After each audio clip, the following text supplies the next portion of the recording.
So, hello ladies and gentlemen, it's another absolute classic coming your way from Site 5 in Uxbridge. The Brunel Burners take on the Exeter Demons. That's the 2-0 Brunel Burners to you versus the Exeter Demons, who are playing their first game of the season. And we know that the Exeter Demons, they are hungry. Chris Tebbett here with Aled Hopkins. And it is going to be a fantastic one. I'm so happy to have Aled along for this absolutely fantastic game. What do I say?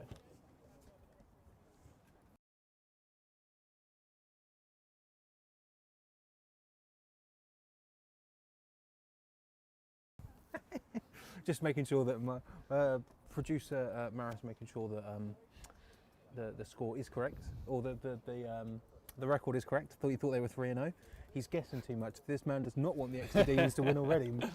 Not a good look here. So, almost like DCS hasn't been here all season for the Burners. What a fantastic coin toss.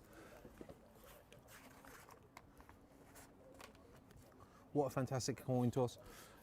Andrew Morell getting it out there. We've got a good refs names as well. We have Look at this production value. This is it. We do like to have them. Obviously, the friend. So Brunel have won the toss, their first win of the day. I always like getting that first win out of the way with the coin toss. So our referee Seb Pettigan's going to be our umpire, Graham Smith is going to be our head coach, our head linesman, Dan Clark's going to be our line judge, and Tim Ockenden is going to be our back judge. And ladies and gentlemen, we are going to have a minute's silence for remembrance. So.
We are back, and I mean it's ready.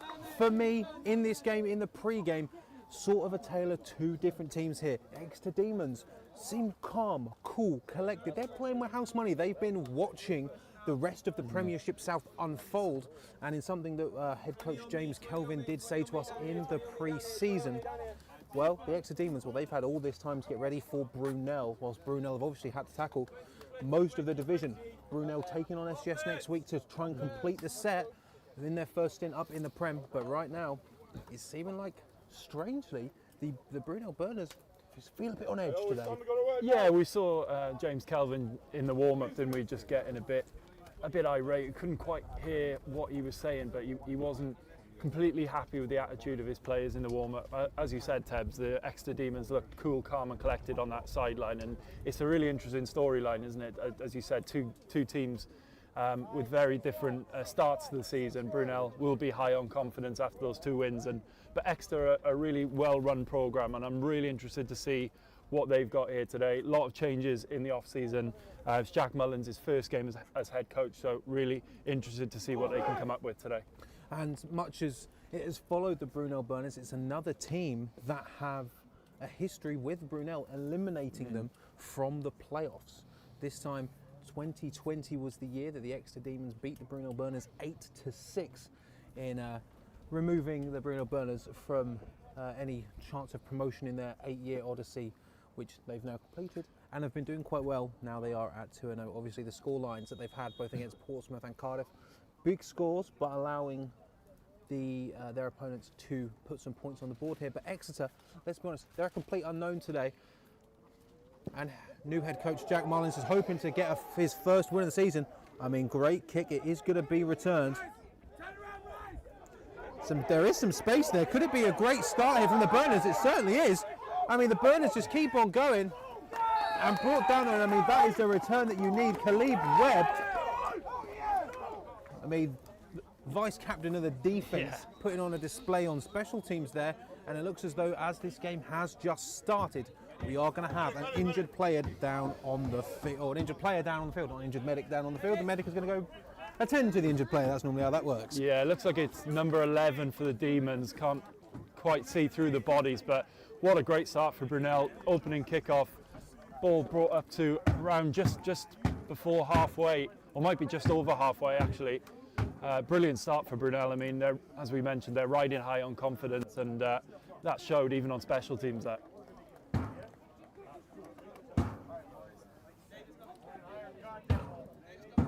So last week against the Cardiff Cobras, it was more of the offence that I would expect from Brunel, in the sense of they're using their big running backs, well, David Moore III and Davide Pinto as well.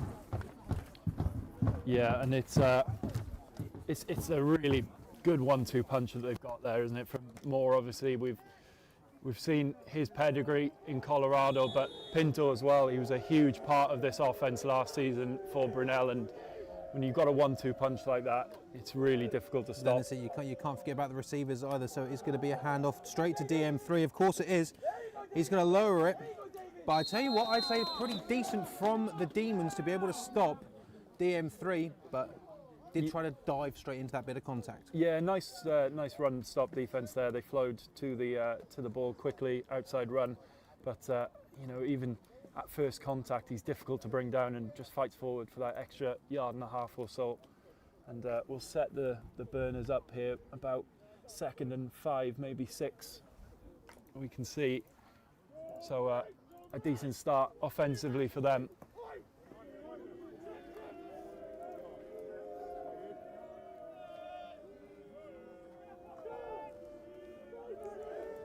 So Kamara in motion for the Demons. Zielinski's going to look to fire it. He's going to throw a short out there to DM3. And I tell you what, an absolutely fantastic job there from Exeter. And that is Will Brooks, one of the captains. Yeah, really nice play by Brooks. Read the screen really well. Came up to make the tackle, and that's a big play for Exeter. Will give this defence a lot of confidence. So even looking like a loss of yards there for Brunel. So I think going from a 2nd and 5 to a 3rd and 7.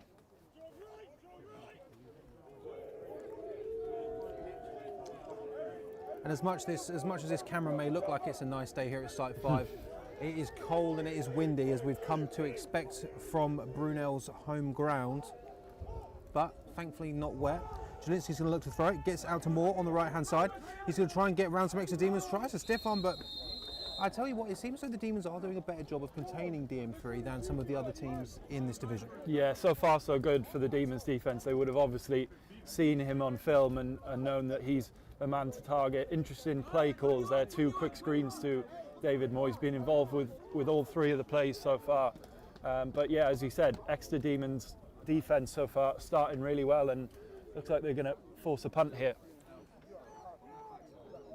Well, you say that, but I did think I did hear the coaches shouting punt, but number 3 Christian Zielinski is staying on the field. It's 4th, and you know what? I'm going to say 3, or would you say 4? Looking where I am, I'd say 3. So 4th and 3, and the offence for Brunel stays out there in a tighter formation. And a full start there. So that might change the decision now. Yeah, you can hear James Calvin shouting punt, so that's going to stall the Burners' offensive momentum. Interesting choice there. They win the toss and elect to receive, and then go for the first 4th down. As you know, they're obviously wanting to get on the board early and establishing themselves in this game. So interesting approach there from the Brunel offense.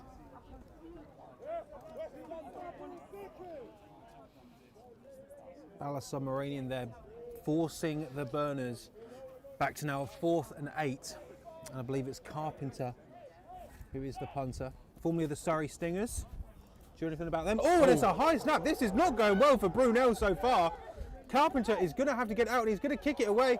He's not going to have a lot then. He's going to, I mean, now this is uncharacteristic Brunel, I feel like, but it looks like there is going to be a flag. Do I see a flag?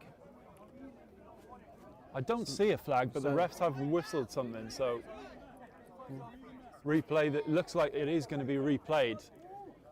We're just hearing from the ref, so and,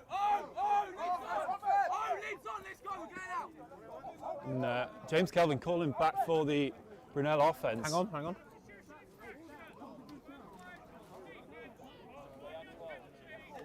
So 12 players on the defence for Exeter. That has taken the Demons out of a very, very good position.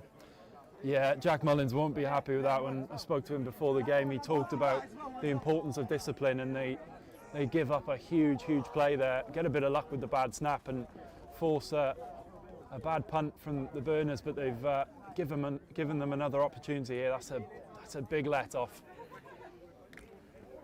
So Aled, you're a coach as well. How much of this can you put down to jitters? Well, the offense is coming back on. Yeah. Sorry.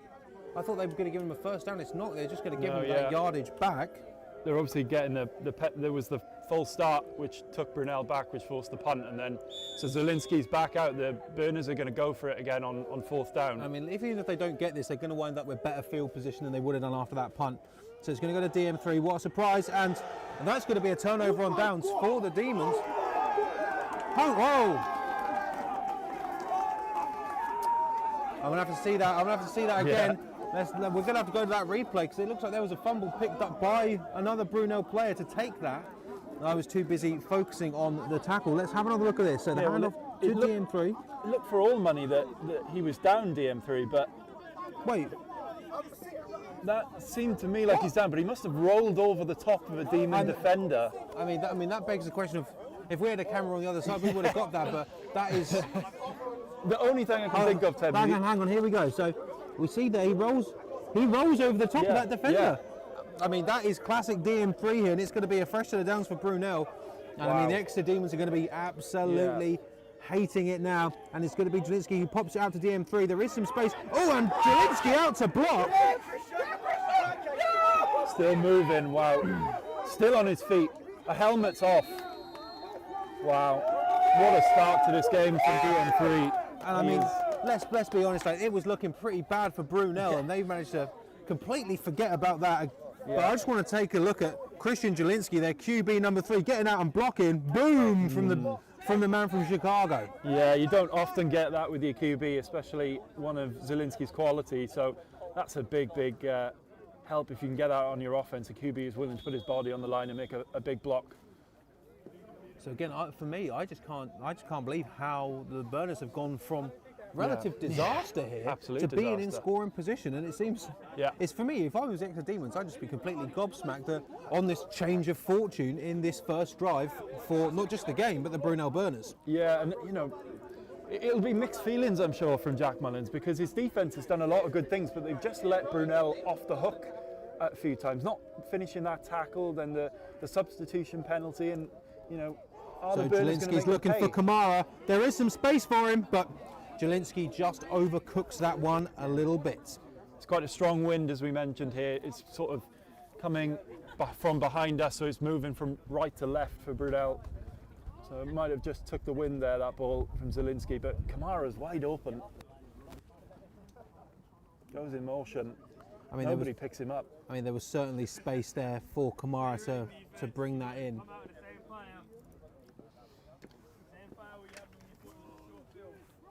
So second and goal. No, sorry, second and 10. They have got some cushion between them and the end zone. Trips on the left-hand side. Going to go to Pinto. Pinto's got some space on the left-hand side. That was very close to being brought down there. But Pinto churns out the yards. Yeah, nice game there from Pinto. His first carry of the game, and mentioned that 1-2 punch. When DM3 needs a break, he can't do it all himself. So when you can bring on somebody like Davide Pinto, it's a huge weapon for your offense. It's one of those things where normally you'd think you'd be taking a step back when you bring in your second running back, but Davide Pinto is, arguably just as fearful, or just as fearsome, I should say, than as DM3. It's a good day for uni ball being streamed. I think we've got 5 in total being streamed today. Yeah, obviously we're locked in here. We are locked in, yeah. So Jelinski's going to take himself. He's got DM3 out to block. He's only got one man to beat. He drops the shoulder, but the Exeter Demons wrap up Jelinski just before he can get to the end zone. Yeah, good controlled defence there from the Demons. Knew where the sticks were as well on the end zone, and looks like it's going to be a 4th and short here. Yeah, short and a 4th and about 1.5 yards, 2 yards maybe, which you'd imagine the Burners are going to go for it. Jelinski is at the sideline, he's now going to go for it. So almost a and then you can see 4th and goal opportunity almost. You can see Coach Kelvin and Jelinski cooking something up here. I'm sure that Jelinski is going to be looking to get the Depth Chart Sports MVP hat. As he's not had it yet. He's not had it yet. Kamara gaining it in the first game against the Portsmouth Destroyers, and DM3 earning it for the game against the Cardiff Cobras. Yeah, it's not an easy day to pass the ball, so he might have to do it on the ground. Oh, he's going to trip up. He stumbled, and that's 4th down. That's going to turn the ball over for the Demons. So a big stand from the Demons defence there. First series of the season for them, and they shut out the Burners. I mean, let's be honest. That drive was, strange error from Brunel. Great drive, strange error from Brunel. It seems like what we were talking about earlier, where there's, they're both confident but not. It's quite a strange dynamic here. Now, I'm sure there are some people looking at that. Let's see, so it looks like he's going to stumble here. He's going to fake the handoff, but he's going to be tripped up by his own number 53.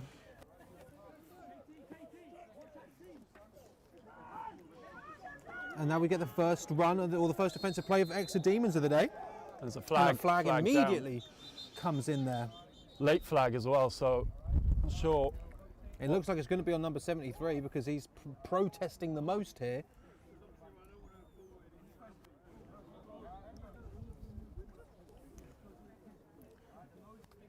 But Seb having a relatively long conversation here with Andrew Morell. Seb has seen something that he doesn't like. Yeah, and usually when this chat is as long as this, they might even wave it off. It might be 2 refs who have seen different things, but just wait for the call here. If it is against the Demons, it will negate a decent run on their first offensive play. And I think maybe even more importantly, they're going to be backed up in their own end zone. Obviously, depending on what it is, if it's a late flag, more so than anything, we may be expecting 15.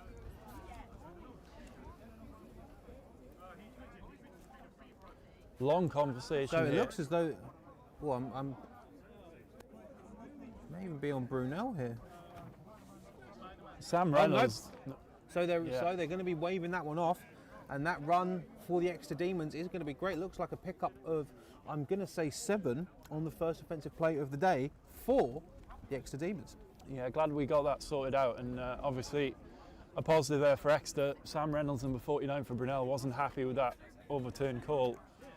But good start here for the Demons, and I will say, if you did see the field goal pop up for the Exeter Demons, that was a misclick of the scoreboard button.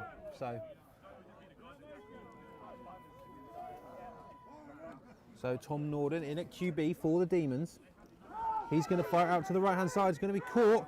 There is some space there, and look, running some horizontal running, some great running here. And Max Holland is off to the races, perhaps. Now that is absolutely explosive for Exeter. What a play by Holland, and the Demons sideline is fired up. That's only their second offensive play of the season. Gets away from tackles, shucking and jiving over to the other side of the field, and it was a really well executed screenplay. Looks like they've practiced that a lot. Obviously we mentioned they've had weeks coming into this game to prepare for this game, and the timing right now seems good on the Demons. So the flipping the field. And it's going to be a handoff. But I mean, met straight away. Charlie Cox being the first point of contact, yellow jersey. It's going to be interesting to see if there's any loss on that play. Yeah, Charlie Cox, a true rookie as well, so that's a big play. So let's by have him. so we're going to have another look at this great play in slow motion. Norden gets it out. Not the best throw, a bit wobbly, but Holland was there, able to make those linebackers miss. But I mean, Peter's Tovey did go flying, and unfortunately we've caught it in super slow motion. So it's going to be a gain on the play of 2 for the Demons. And there is some space there. He's going to beat one man. Could we see a touchdown for the Demons? I think we might. Oh my God, it's a touchdown for the Exeter Demons, and this is something that the Brunel Burners have not experienced in a while. Wow, Demons taking the lead, and the Brunel Burners, they've got a ball game on here now. Exeter have come out in this game, at the start of this game, particularly the offense, and they have looked hot, and they are fired up on that sideline. That is exactly the start that they want. Nice outside pitch, and he goes through largely untouched, gets to the pylon. And Isaac Yargo, the first man to score today. But I mean, let's be honest, the Brunel Burners, they've allowed 2 touchdowns in their last 2 games. And I tell you what, this is, I mean, Yeah. I think I'll have to be quiet here. Looks like Brunel's looking a little bit lost. Well, we saw, didn't we? We mentioned in the warm-up that James Kelvin wasn't too happy with the attitude, it seemed, of his team. And starting this game, I wouldn't say they've started slowly because they've had good offensive plays, especially David Moore, but especially on defence, that is a poor start from them. And brilliant start for Exeter. And we've got a game on here, Tabs. I mean, when you come in and you're a complete unknown to the season like the Demons, it's going to be an interesting game because, again, I do think it is going to be, you know, something that does come up here is that Brunel have had to play 2 other opponents here. Exeter have had to be thinking about Brunel. And I tell you what, I'm surprised when you consider that I feel like not much credit was given to the Demons, but I think that was mainly due to the fact that no one really knew what the Demons actually had. Yeah. And I think we now, well, I think we know now, Yeah. at least in a little bit. Well, maybe, you know, last season they went 4-4, didn't they? And a bit of a poor season by the Exeter Demons' usual high standards, and maybe that is the thinking coming into this season, obviously. Lots of changes, new head coach losing Lydon Ward-Best as well, the head of personnel and one of the best offensive line coaches in the country. He's gone to the Bullets, so a little bit of an unknown. He's gone to go and collect his ring. Haven't you, Lydon? I know you're not watching this one, but you've gone to go and get your ring. You might want to head back down to Devon pretty soon. I mean, yeah, you look at the state of this, so it's going to be a kick away for the Demons. And I mean, another great kick here. Webb on the return. There's not much space there for him, and he's going to be brought down. Yeah. And you can't help him but be impressed with Exeter, but it looks as though there is some yellow laundry on the field, and there certainly is. Yeah, probably a illegal block of some kind. It looks like it's thrown near where the ball was kicked, not near the return, so I'll have to wait and see. But a much better kick-off that time by the Exeter special teams. Saw the big return last time, and they rallied to the ball much better last time. Do you want to hear the biggest jinx of all time? Shall I say it? Shall I say it? Shall I say the jinx? Brunel have never lost on live stream. Okay. Right, just let everyone know that. So, but to be fair, I have been here at Site 5 and doing a game where the Burners aren't the first to score. You look at their game with the Oxford Lancers last year. First or second play of the day for the Lancers scored. Brunel were looking a bit, a bit blown away. End score of that game, the Burners whipped them out of the water. Yeah, so, and it's often about how you react, isn't it? You know, this is not a position that they are usually in. As we see the re-kick this time, it's going to be fielded. It's going to be Kamara. Kamara has got some space. Kamara's got some space.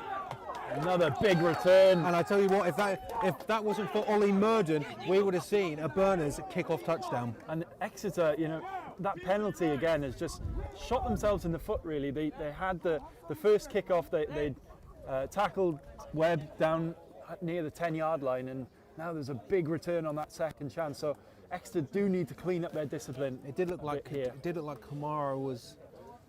He tried to get round Tyrese Peters Tovey, and I think You know, I think maybe if there was a bit more communication there, I don't know how they would have done it, then that probably would have been a touchdown for the Burners. So good field position here again for the Burners. Split backfield. And 2 dangerous men in that backfield as well. It goes to Pinto, DM3's out to block. And Pinto with us, I mean, small hurdle, good enough. It's going to result in some yardage, but I mean... Yeah, Rory Maruna in on the tackle there for the Demons. Decent play. You know what? from Actually, Demons. that's actually got a few more yards than I thought it would do. This problem when you're looking at this game from an angle. Sometimes you think it's not going to have as much. And if Brunel could build us a nice elevated commentary gantry that we could see the whole field, that would be great. Target that for the SGS game, shall we? yeah, Brunel SU, who have got no communications with me. 2nd and 6 here for Brunel. Still got the same split back formation. This time Jelinski's going to pass it. He's looking for an absolute heater. There is some space, and that is going to be Carpenter, the kicker, who's going to put 6 on the board. Wow, what a throw by Jelinski, as we mentioned. Not easy to throw the ball in these conditions with this wind, but it's on a dime for Carpenter, who is a brilliant athlete in himself. I mean, being a part of the GB program, Rushmore Knights as well. I mean, he had a good touch on last week, but I mean, he's got the leg, and now he's got a TD as well. And at some point, ladies and gentlemen, I will make a Sabrina Carpenter joke about him, but I need to think about him. Yeah, just gets one-on-one with the receiver there. It's just a go route, and he just beats the DB, sorry, not the receiver. Just on a go route. And I tell you what, there's nothing like celebrating when your jersey's pulled halfway down your back. It's a look. So look, Carpenter, he scored the touchdown. I don't know what you call a septipus, because normally you have the octopus, don't you? So the septipus here from Carpenter. It's going to be fire. No, and some 3-on-3 violence here.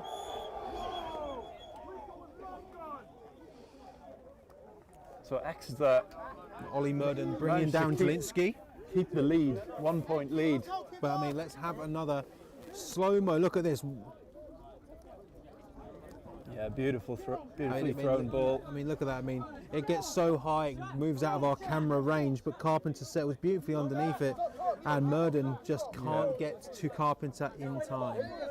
He's a talented receiver, is Carpenter. Great athlete as well, when you consider he plays on defense sometimes as well, and kicks. So he's all 3 phases of the game. So talented athlete, and he showed it there. Well, I tell you what, if he keeps this up, he'll be the proud owner of a Depth Top Sports branded MVP. Long way to go, yeah. I feel like the Demons have got something to say, especially their offense. Oh yeah, by the way, I will say, no one's asked, but the other team can win the MVP award. But yeah, doesn't they have to win. Yeah, they have to win first. But I mean, let's be honest, we're at a point right now where the Brunel Burners are not leading this game.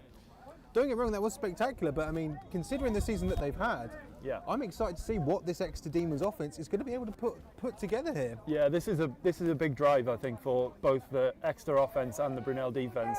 I mean, the Brunel defense was a shadow of what we've seen in the previous games on that first drive, so they'll be keen to atone for that, and let's see if the Demons offense can continue that momentum. So Carpenter's still on the field, he's not left it. Bit of a sidewinder, I think. He's going to be taking the good of fake the reverse. And a nice block in there. Oh, there is some space here. Max Holland has got the moves. Oh, that was a bit. There is a flag coming in here. I think that there could be some strange calls there, because there definitely was the crack of a helmet. But I mean, a great return from Holland. Like, just watch these moves. I mean, they're making me jealous. I can't even think about moving like that. He's a tough man to bring down. He's having a big game so far. I think that's just, I think it's a bit needless there from Holland, if I'm completely honest. You're on your way out of bounds. That head was lowered. To me, as a defensive coach who likes hard-hitting football, get on with it. But I know they're trying to eliminate head contact from the game. So good return from Holland. It looks like it is going to back up. But it is going to be going back. No, I disagree. I disagree. I mean, he did lower his head into contact. I'm old school. Guys, it's Uniball. It's Uniball. But I mean, a good return from Holland, but it seems to be the story progressing throughout this game. The flags are damaging the Demons here, yeah. damaging the Demons. But I mean, we've seen them, you know, face adversity with the flags and not do too much. And especially when, you know, Jack Mullins talked about discipline before this game as well, and he'll be very disappointed with the discipline his side have shown so far, because there's been so much positive play on both sides of the ball. We're just trying to secure our tent here. The wind has picked up significantly. Yeah, sorry, I'm just trying to just not have this the structure. We're trying not for the tent to crash into our equipment and take the stream down. The wonderful Team Brunel gazebo that they do allow us to have here. I don't want it going through my skull, if I'm completely honest, Alice. So fumble, going to be recovered by Exeter. Yeah, wasted play there. Some early season jitters from the centre and quarterback, which can always happen, but just need to iron those out. So it's going to be obviously going to be a loss on the play there. Not too bad. I'm going to say 3 on the play. I mean, historically for Exeter, their big deal was their O-line. Yes. So it's interesting to see if that has kept up. But as you mentioned, you know, with Lydon Best leaving to go to the Bullets. Interesting to see if that still keeps up. And there's obviously neither of the Burgess brothers there who played in the ELF were, you know, a big part of that Exeter O-line for years anymore. So it's on players like number 76 Tyler Collins, to a veteran O-lineman, to really lead this offensive line now. But I mean, when you look at that, Brunel just shutting down that run. Exeter going to be staring down the barrel of a 3rd and 11 inside their own territory. It wouldn't have been as difficult if that flag did not come in on the kickoff. Yeah, and they've obviously not shown so far on this drive what they showed in the first drive, but opportunity on 3rd down here, and we saw the big play potential of this offense on the last drive. So Yago lining up behind Norden. He's going to be out to block. Norden on the move, fires it, and it's just unable to get to Reese Smart. Nice play by 55 for Brunel. Aidan Coles there, chasing down Norden, forced him out of the pocket and forced him to make a throw to the sideline before he could really look downfield and find a receiver. I mean, this is sort of what Brunel do here. If you're going to be showing a flash of maybe not weakness from Brunel, they're going to start to overwhelm you, and that seems to be what's happening here. Yeah, it's been a really good response from Brunel since that touchdown, that early touchdown, and you know, that was the important thing. Sometimes when teams have been so used to winning, as soon as they get a little bit of adversity, it can be difficult to deal with, but they've responded really well. Kick is away, a bit short, but taking a fantastic Exeter bounce and a great Exeter roll. Yeah, that wind just helping the Demons there. And nice to see for the Demons special teams there, a Welsh flag on the back of that helmet, number 42, Ivor Lewis. That is a Welsh name. I do love to see that. What's the most Welsh name you ever had? So I used to play football with a guy whose first language Welsh. His name was Gwydion Clear, and his dad was called Illtyd, which is a tough one to pronounce. If you're give me it again. Illtyd. Illtyd. Yeah, no that little sound. No But Eshe, how are you doing? Good. Eshe, why are you hungover? No comment. He walks away. So that is going to be the end of Q1. Yeah, really entertaining first quarter of football between these two.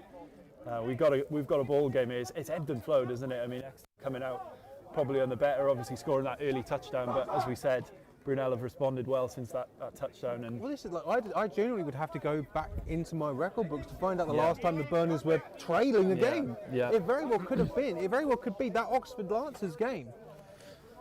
Yeah, and big play for the offense here. Kamara, just in front of your screen here. He's one of the danger men, isn't he, for this offense? I mean, DCS MVP for their first game. But I mean, this is when you look at this Brunel Burners offense, there's a lot of danger men, and that's going to be going to DM3. And again, DM3 gets through that first man miss like that. That Exeter D line can't get hands on him, and he crawls through for about 5 or 6 yards. Again, it's so difficult to bring him down. I think, if I'm Exeter here, I'm calling an inside stunt on my D line, so just plug up that middle and asking my linebackers then to flow to the outside, and they've got to come down a little bit earlier, I think, Exeter. So a gain of about 7 there on the play from DM3. He's absolutely fantastic about getting to that first point of content and breaking it, or managing to drag them for maybe 2 or 3 more yards. And that's what I mean. I think the Exeter defensive line, if they can get hands on him at least and slow him down and let the linebackers help them to come in and bit stop of a that floaty momentum. snap there. Jelinski gets it off and just over the top of Kamara. But I mean, that does tend to be the case. When the snap's a little bit floaty, you can throw timing off there. Yeah, it wasn't the best snaps, and to see it here on the replay, Zielinski had to work hard to handle it and get the ball off. He saw the open man downfield, Kamara. There's going to be a flag on the play as well. I mean, good for Christian Zielinski to be able to get that off, because that wasn't too far off, if I'm completely honest. And that pocket was collapsing as well, so he had to get that off. Much better push there from the Exeter D line. You see big number 2 in the middle there. I mean, like, genuinely not too far off for what seemed like a bit of an emergency throw there from Christian. But that penalty is going to be on the Brunel Burners. A 2nd and 3, going to be turning into a 2nd. 13 by the looks of it. 13. Yeah. Can I get it in time? No. Oh no. I've accidentally deleted their score. Hang on. Who said men can't multitask? Zielinski back to throw, looking right, and he's got Kamara on the sideline right at the sticks. I think that is going to be a first down. It was close. I mean, it looks like they're going to have a word. Looks like our referees are going to say that the Burners are going to be short. Just short. It's going to be really close. Nice throw that time from Zielinski. Nice out route from Kamara. Of course, in uni ball, you only need the 1 foot down, not 2 like the NFL. So Kamara does well to get his 1 foot down in bounds and right at the stick set.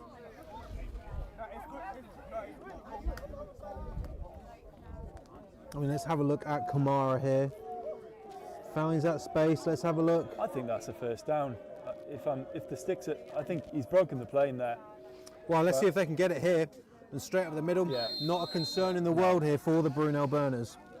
No, that was only going to go one way, wasn't it? With the, well, it's always staggering as a defense when you know what's coming and there's nothing you can do to stop it. Absolutely. And DM3 and like the largeness of the line of Brunel, it really is. There's nothing you can do to stop it. Absolutely, it's almost an impossible task as a defence, and they convert that one. Which having looked at the replay, we've got the benefit of the replay, of course. Here, the refs don't. That did look a first down, but never mind. Brunel have picked it up now, and just right around the 35-yard line or so.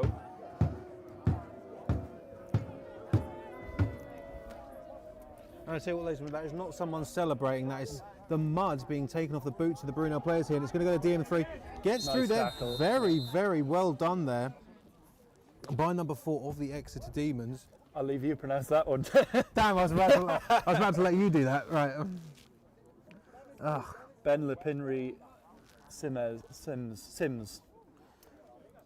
Lepinier Sims. Apologies, Ben, if we've butchered your name. Or if I've butchered your name. I do have the pronunciations up. I just didn't have them at that time. But a great play because I've got to work the scoreboard. by Ben there. I mean, that's what you've got to do when DM3's coming at you. You just got to go low and absolutely perfect from the Lepinier Sims. There you go. At least one of us has got it right. So 2nd and 9 here for the Burners. And it's going to be a sack. The Exeter Demons defence didn't fall for that fake. And it's going to be number 8, Sam Tate, in on the sack. First sack we've seen so far today. So I've got the Exeter Demons roster in front of me.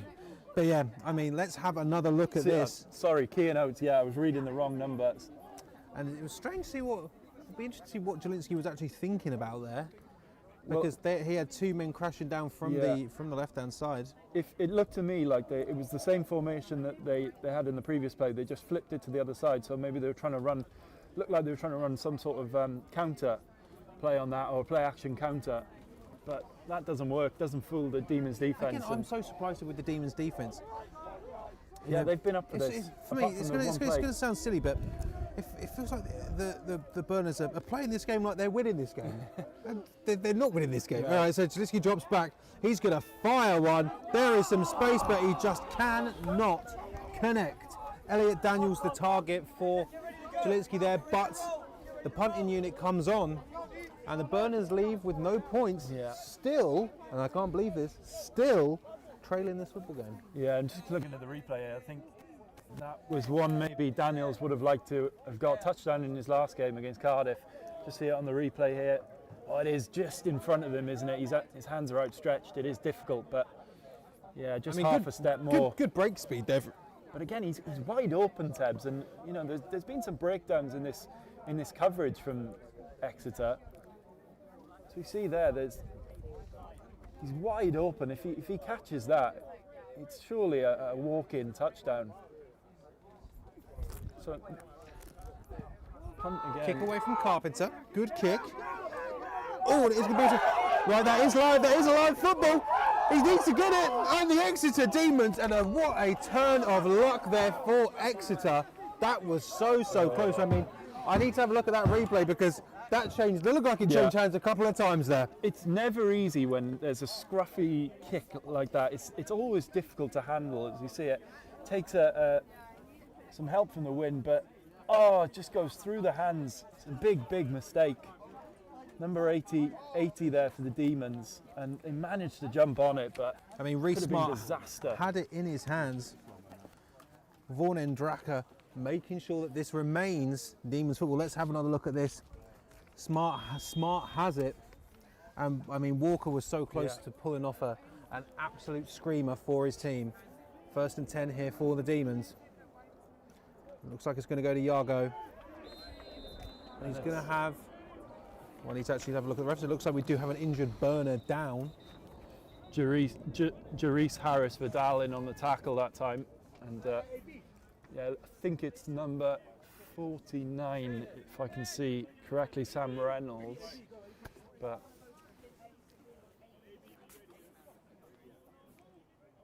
I mean, look at this. It was just scrabbling around there. Walker was so close to getting it on multiple occasions. Like, he got it there. It's in front of him. Yeah, often even when I don't coach special teams, but I do put my 2 cents in sometimes, and even I tell the punters, you know, sometimes the most well executed kicks are often not the best. You know, if you can get a scruffy kick off, it's really difficult to handle 100%, as a returner, especially at this level. And good to see the Burner man hobbling off there. Seems okay. It's good news. So, you saying 1 or 2 yards there? One I've got, yeah. One, so it's going to be 2nd and 9 here for the Demons. Nice play by Harris Vidal to bring the Demons down for a short gain. So Hamish Ross now in the backfield for the Exeter Demons.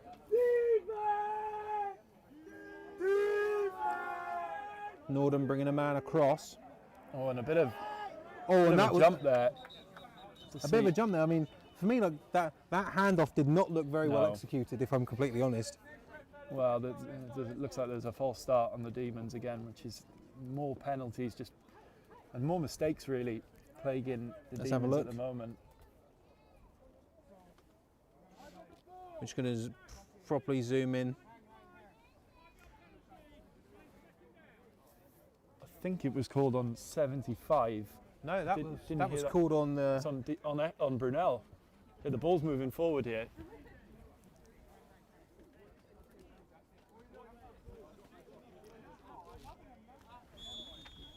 We're too busy looking at the Demons for movement there. That was looks like it was a encroachment or a neutral zone infraction.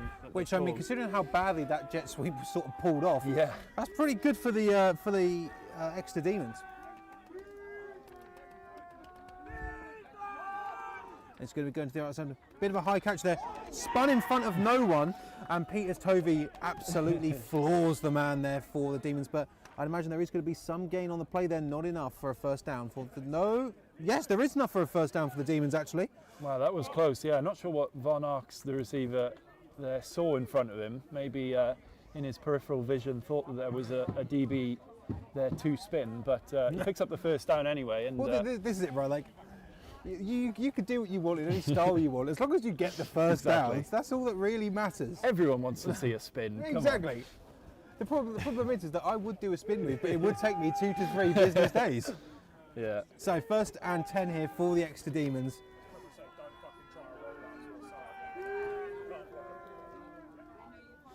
So Norden gets it out there, just not quite on the money.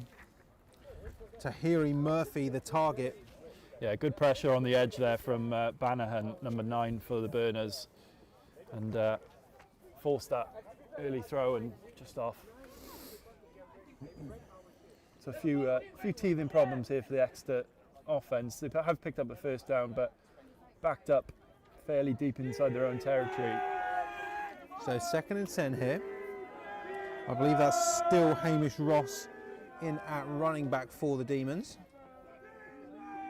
And it's going to go to Ross. And Ross is going to get past that first point of contact, but he's just going to be met by a sea of yellow jerseys. Be interesting to see if that is going to end up being a tackle for loss, but there is going to be a flag on the sideline that we're currently on. Yeah, interesting formation there for Exeter. Trips on that boundary side. You don't often see that. The trips usually tends to be on the field side. Obviously they thought they'd get some blockers downfield, but to see what the flag is for here.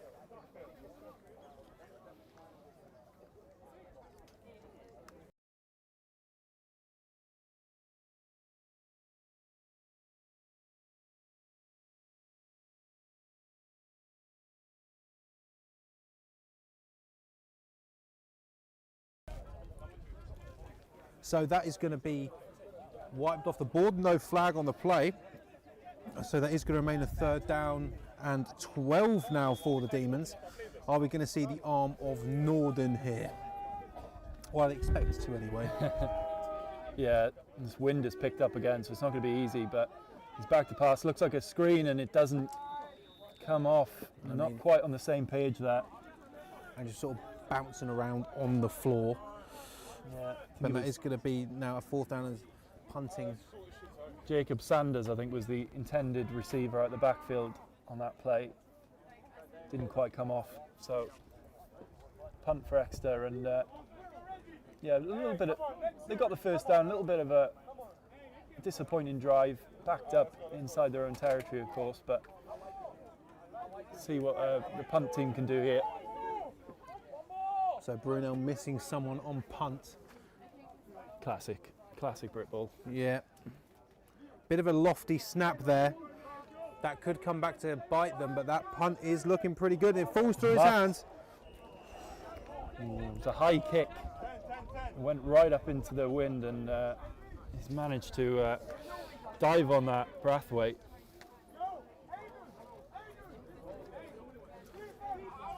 I mean, into this 2nd quarter, this is a much more hotly contested game than I think many people thought here. I mean, I definitely thought, and I can say that given that the rest of the DCS staff did pick Brunel to win this, we could very well, I mean, as this game clock ticks down, let's be honest, Brunel go into this half losing. That's a shocker. At the moment, but good field position for them here. Just over halfway. Let's see what they can do on this drive. Perfect camera.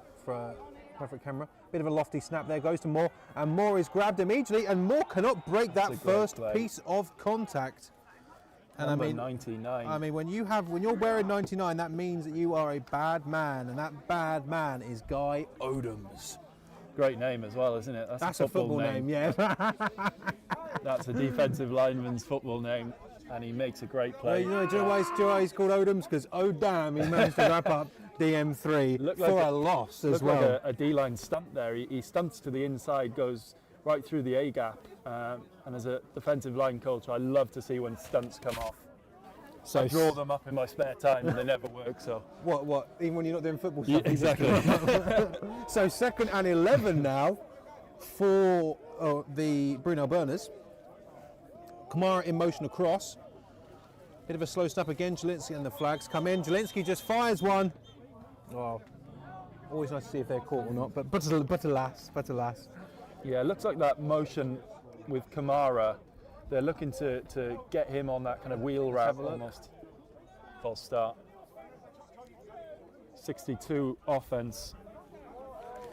That's going to be Ali Javid. So now it's going to end up as a 2nd and 16.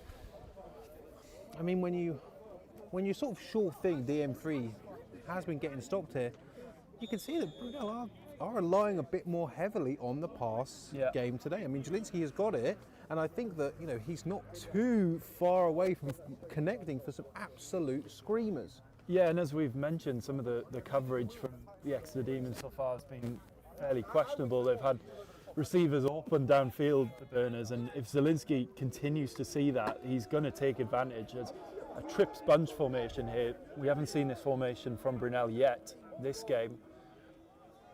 So Jelinski's going to look to fire. Caught by DM3 in the middle. There is some space. Not going to be enough for a first down, but I think that's going to be a pickup of, I'm going to say, 10 yards. Yeah, it's a good pickup. I think the Exeter Demons defense didn't fully fall for the screen, but I mean, when you get a man like DM3 in space, he's going to make yards, and it's a nicely well executed play on 2nd down that will pick up, as you said, about 10 yards and make 3rd down a lot more manageable. But I mean, again, I'm still very, very impressed with the tackling of the Exeter Demons. Harry Newman, the man bringing David Moore III to the ground. I'm going to say Harry Newman, the defensive rookie of the year last season for the Demons as well, so stepping up in a big way. I mean, that's a hard class to be the top of, but he was. Jesus is going to look back to fire to the left-hand side. He's going to find a man. He's going to find. There is some space, and just blasted out of bounds. Elliot Daniels finally getting some retribution on that overthrown pass earlier, but I mean, blast him out of bounds. Harry Newman managing to track down Daniels for a big hit out of bounds. Yeah, nice executed play by the Burners here. Just a nice out route, hits him in stride, and he's able to make the first man miss and gain some yak yardage, which is always fun to say. I mean, Daniels making Ryan Manders do a flip. That's always a good one to have, but Brunel marching their way down the field to potentially take this lead. Again, sounds so strange to say. Yeah. But that is the case. Expecting pressure here, and it does come. Deep looking for Kamara, and what a catch by Kamara! Beautiful throw and catch from Jelinski, and Kamara with a lovely route into the corner of the end zone. The pressure came, you heard the right tackle call hot. He was expecting the pressure, let his quarterback knew that he had to get rid of it, and Jelinski does and delivers a beautiful strike. Great teamwork there from the offensive line and the quarterback, and of course Kamara as well. That's just the signs of a well-run offense, when you can get that communication together and execute that play. I mean, Kamara in a lot of space, but I mean, sometimes when you're looking at, Pinto and DM3, you can't be forgetting about Jelinski. They're going to go for 2 here, and it looks like DM3 is going to have it. So, in just sort of a matter of moments, the Brunel Burners are going to be taking a 7-point lead. Yeah, it was a really well executed drive, wasn't it? We mentioned a decent field position just over halfway starting that drive, and they executed it well with that screen that picked up those yards, made 3rd down a lot easier to pick up, and then this is a beautiful play. Just senses the pressure, and it's just a beautiful touch pass over the top. And Kamara was wide open, nice and easy catch in the corner of the end zone. And the Burners have turned this one around just before half-time.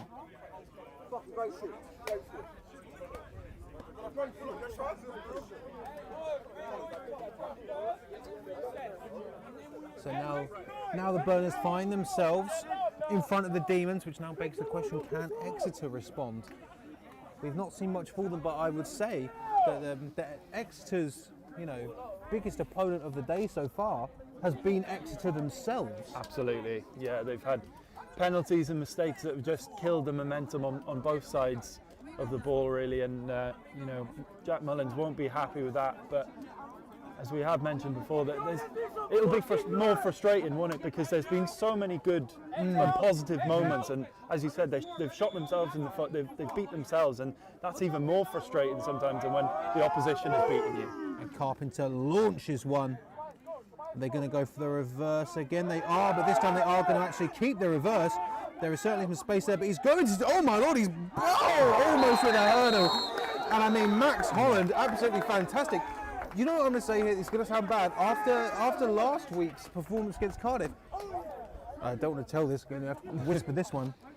I mean, the coverage unit on special teams for the Brunel Burners, I think does leave a lot to be desired if you are the coaching staff. They gave up a fair bit of yardage last week against the Cobras, and now this time, if it wasn't for number 16 there, Holland would have been off to the races. But Exeter starting in good field position. Tobias Mills on the tackle, but yeah, you're right. I mean, the coverage has left a lot to be desired and something that they do need to work on. But having said that, every time Holland's got his hands on the ball, he's made something happen for Exeter. He's so shifty, and they're going to need him to play a big part in this game. So just shy of the midfield mark, and it's going to be a tackle for loss for the Burners. And now this sideline's a bit more active here for Brunel. Yeah, Adam Rice there with a big play for the Brunel defence. That is a big first down play. Just see it come up on the replay. Outside run just not working. They bring the man in motion probably to block, but he just doesn't get that block, and Rice is able to come through and make the play. And as you said, this sideline now is hyped. We saw the Exeter sideline hyped early on in this game. Second and 12, going to go through the air. Oh, it is picked off! And I mean, that is a big man, Tyrese Peters-Tovey with an interception. Fantastic. And I mean, if there isn't some heat now coming from the Burners, if you pardon the pun, that's looking good. The celebration may be slightly a bit too much here. We'll see if there are some yellow flags on the field. I mean, when you get over to your own sideline, celebrate as much as you want, but if you're on the field... I think if he's going to get flagged, it'll be because he's not giving the ball back to the refs, but what a play for the Burners, and it sets them up in similar field position to the last drive. Can they get another score before halftime here and really take the momentum forward in this game at halftime? You know, the Exeter sideline at the moment quiet, and the Brunel sideline are hyped up. Really nice high point in the football. Not thrown straight to him. He had to go up and get it. I will say, ladies and gentlemen, if you do hear any swearing, I promise it is not me around. We are sat very much behind the sea of the wall of yellow jerseys, who are quite excited that they've just managed to get an interception there on the halfway point of the field. So empty backfield here, so it's going to be a pass for Jelinski, and flags come in from the Exeter side. Jelinski very unhappy. False start on the offence is what's being called. Yeah. Lots of penalties so far in this first half. Penalties, on both teams, really. Exeter more so, but Brunel haven't been squeaky clean themselves. And that's a frustrating one. So first and 15. Guys, stop the swearing.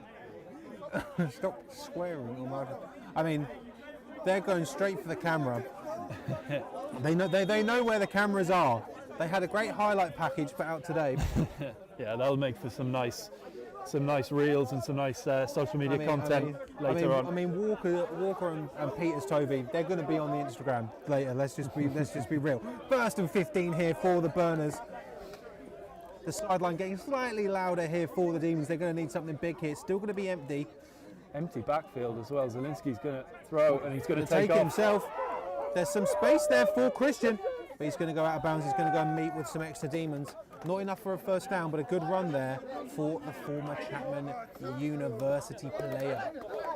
Yeah, interesting to see Brunel go in empty set there with obviously the running backs that they have at their disposal, but gives the defense something extra to think about. And the way the Demons have been in coverage in this game, why not? They've left a lot to be desired in coverage, so why not pass the ball? I mean, great job from the O-line there of the Burners, being able to open up that portal for Zielinski to be able to get to. Not going to be able to bring him to the promised land of the first down, but he's going to be now going to be facing a 2nd and 2, which is a lot better than a 1st and 15. Let's be completely honest. Yeah. So once again, empty. Angelis is going to drop back, and he fires one. Oh, and that was certainly close. And DM3 was the intended receiver. Brunel. There's a flag on the field. There we go. I think the side judge Seb is I think from what I saw, he thinks that's a good pass defence. He doesn't like that flag, so we'll have to see whether they pick this one up. But Ivor Lewis, the Demons. Of course it wasn't PI as well. I'm going to back Ivor Lewis, whatever he does today, just because look. Harry Newman there trying to get the VAR, which we're not allowed to do. So refs having a discussion. I think this is I don't think this is PI personally. I think that's a good contest. I think DM3 is falling already when the contact is made. I don't think he's brought to ground by the contact. No, and I don't. think that his hands are up. The DB is well within his rights to go and put his hands in the middle and break that ball up. You see there, he's getting his arms inside of DM3's. Huh? The DB isn't looking at the ball. That is a factor. Oh, there is going to be pass interference. There you go. On the Demons. Yeah, one of those calls, And then that is the factor for it, but you can see Coach Kelvin there, and when he saw that immediately he wanted that yellow flag to come in. And you can see that there's some conversation happening between the Demons and the ref and crew. So difficult to play defense in American football. With the rules so offensive, heavily based. I'm a biased defensive coach, but I'm surprised that we have got obviously DM3 is still in. He's on the the right hand side of the field, but still empty here for Brunel. Yeah. And Zielinski's looking right hand side. There is some space. Tipped. Oh. And I mean, that was certainly close there. Ollie Murden making sure to get that DB celebration in, as they tend to do the making sure it's all locked in. But it was certainly close there. Braithwaite was, I mean, that tip was coming. It looked like Braithwaite maybe could have had a chance on that one. Yeah, it was good coverage, in fairness, from Murden. He's step by step with him, really. Gets a nice clean hand on it. And as you said, it would have been really unlucky if it had tipped into the Brunel hands, but into Braithwaite's hands. But yeah, good coverage. I mean, look at this, just hand on the ball. No, just absolutely classic. If someone got a still phone like that. Once again here, no one with Christian Zielinski.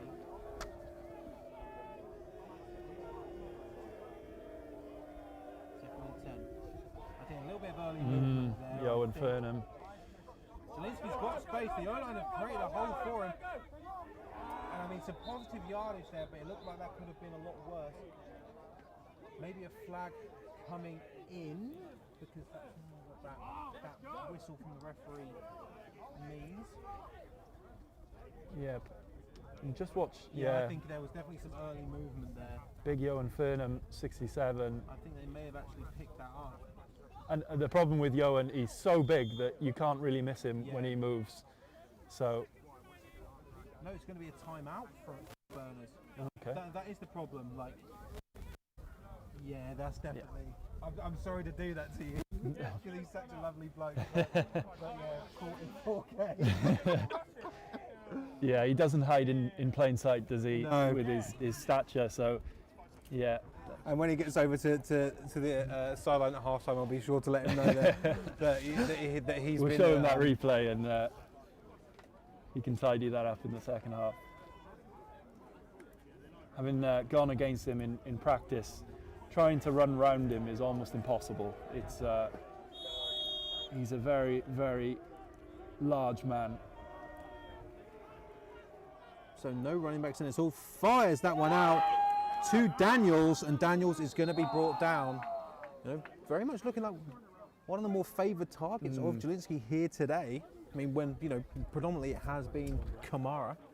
Yeah, and interesting to see that Brunel are going so much towards the pass at the moment. They've obviously seen the couple of instances where the Demons have been a bit lax in coverage, and they back their receivers, the likes of Kamara, Carpenter, and Daniels, to beat their receivers, get some separation, and they think that in man coverage there is a lot of opportunity to advance the ball down the field, and at the moment they've abandoned the run game really, which is rare with DM3 and Pinto in the backfield. And Brian Manders, number 11 for the Demons, on the tackle there. Again, I think the Demons do have a good core of defensive players, but as it stands right now, the Burners, are going through the air. Kamara on the left-hand side, number 14. Braithwaite and Daniels, but looking for Kamara first. Fires one. Into double coverage that time, and luckily the ball wasn't really catchable from Zielinski. Looking for Kamara, as we mentioned. Lapinier Symes out there, making sure that Kamara doesn't add another one to the touchdown books today. Have we had the 2-minute warning yet? I'm just trying to think how much time will be left in this half. The thing is, I can't imagine so, but I mean, the Burners did call a timeout. Yeah, I'm wondering whether that was a timeout or whether that was the 2-minute warning. We're not sure at the moment. Yes, that's a very good point. Yeah, because it can't be long left in this half, right?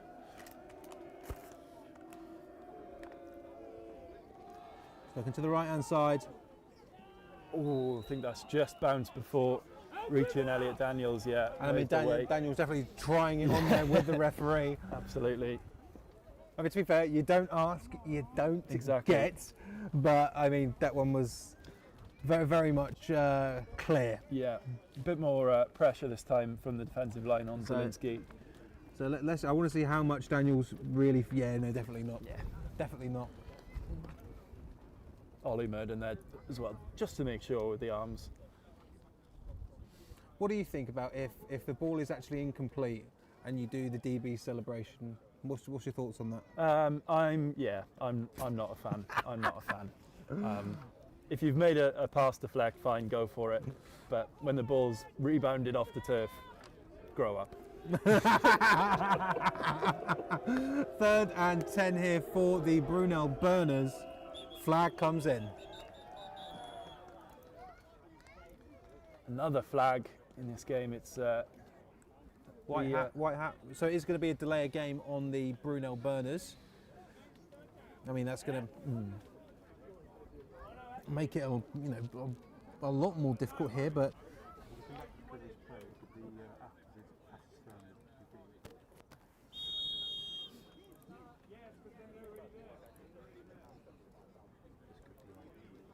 So look at that D lineman. They're getting to Christian.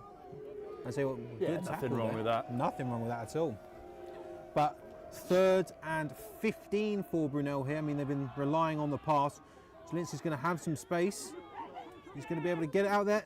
I mean, that was a hope and a prayer. Yeah. There. I mean, that very, very ambitious from Jelinski there. But that would have been an absolutely miraculous play if it were to come off. Now it is going to be a case of the Brunel field goal unit.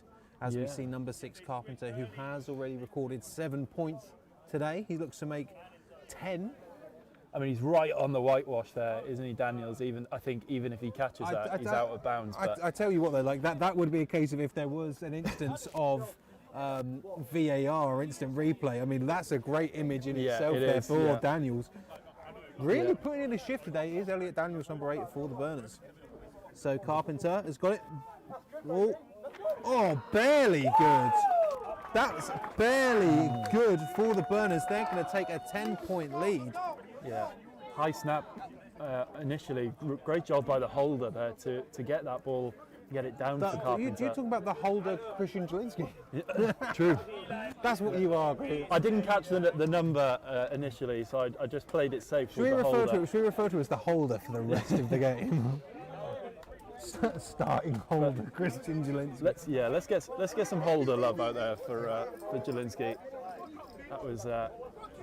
Mary, have you ever played Great holder? play. You seem like a holder. Yeah, of course you were. I mean, look, again, I just want to see, this does not clear the bar by much. An absolutely great job from Carpenter.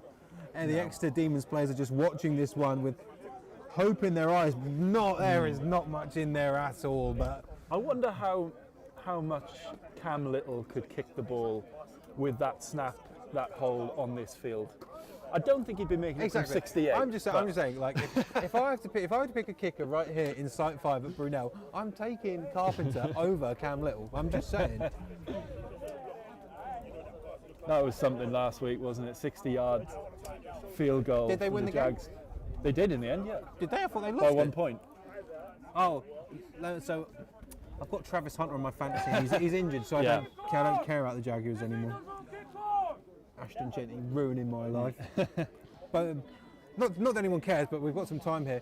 That Broncos-Raiders game means I've lost because that game was so uninspired and I've got too many Broncos and too many Raiders. Carpenter with the boot.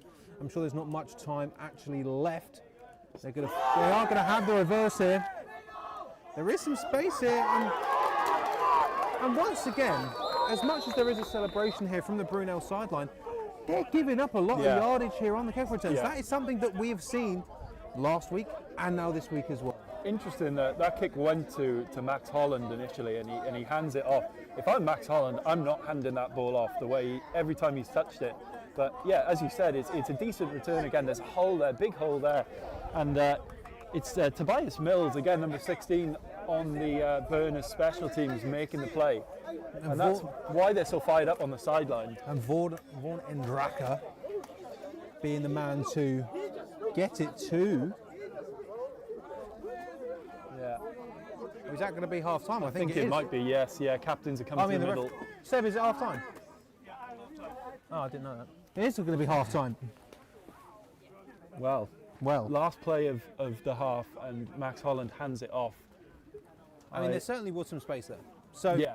So I mean, discussion-wise for this game, it's a lot closer than any of the other games that Brunel have had to have here at Site 5 so far in this season. Absolutely, and I think, James Calvin won't be completely pleased with his team. They have done much better in the second half of that first half, if that makes sense. After conceding that first touchdown, it was a really good response, and setting themselves up in good field position, they've managed to take advantage on that drive. But Exeter are well and truly in this game, especially the likes of Max Holland. He's been outstanding.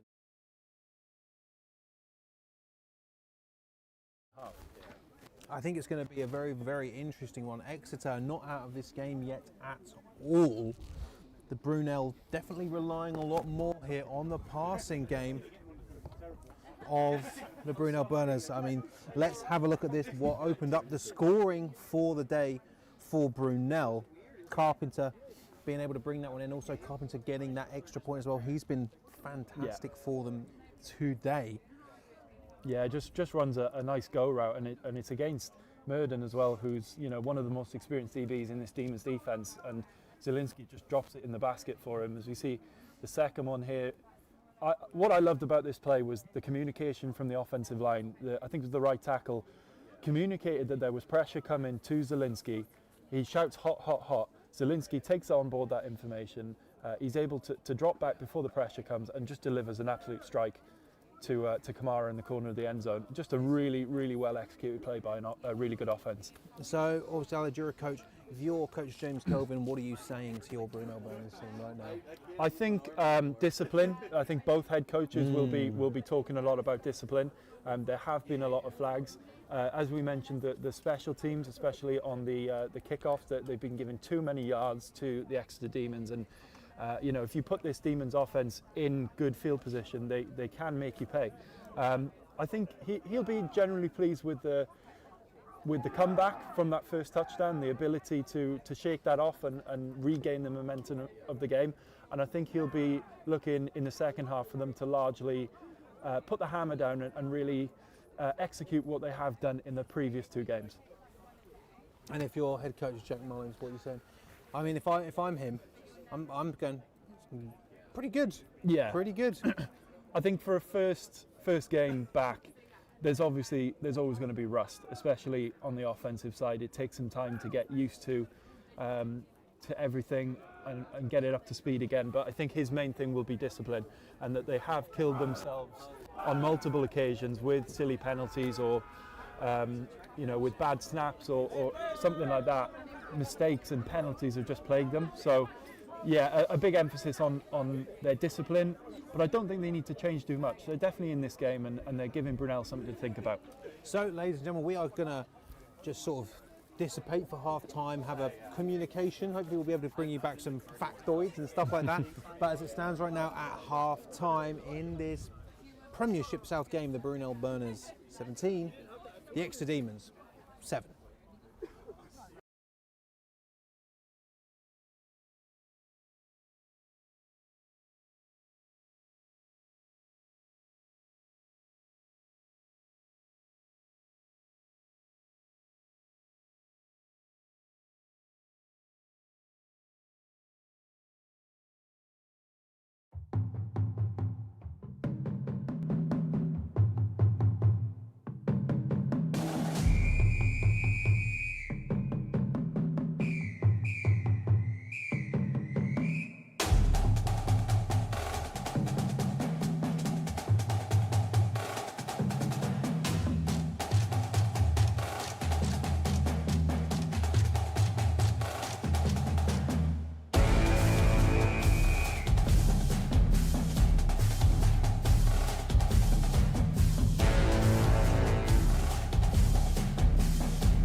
So we are back here, of course, at Site 5 for the second half of the Brunel Burners versus the Exeter Demons. Brunel kicking away to Exeter.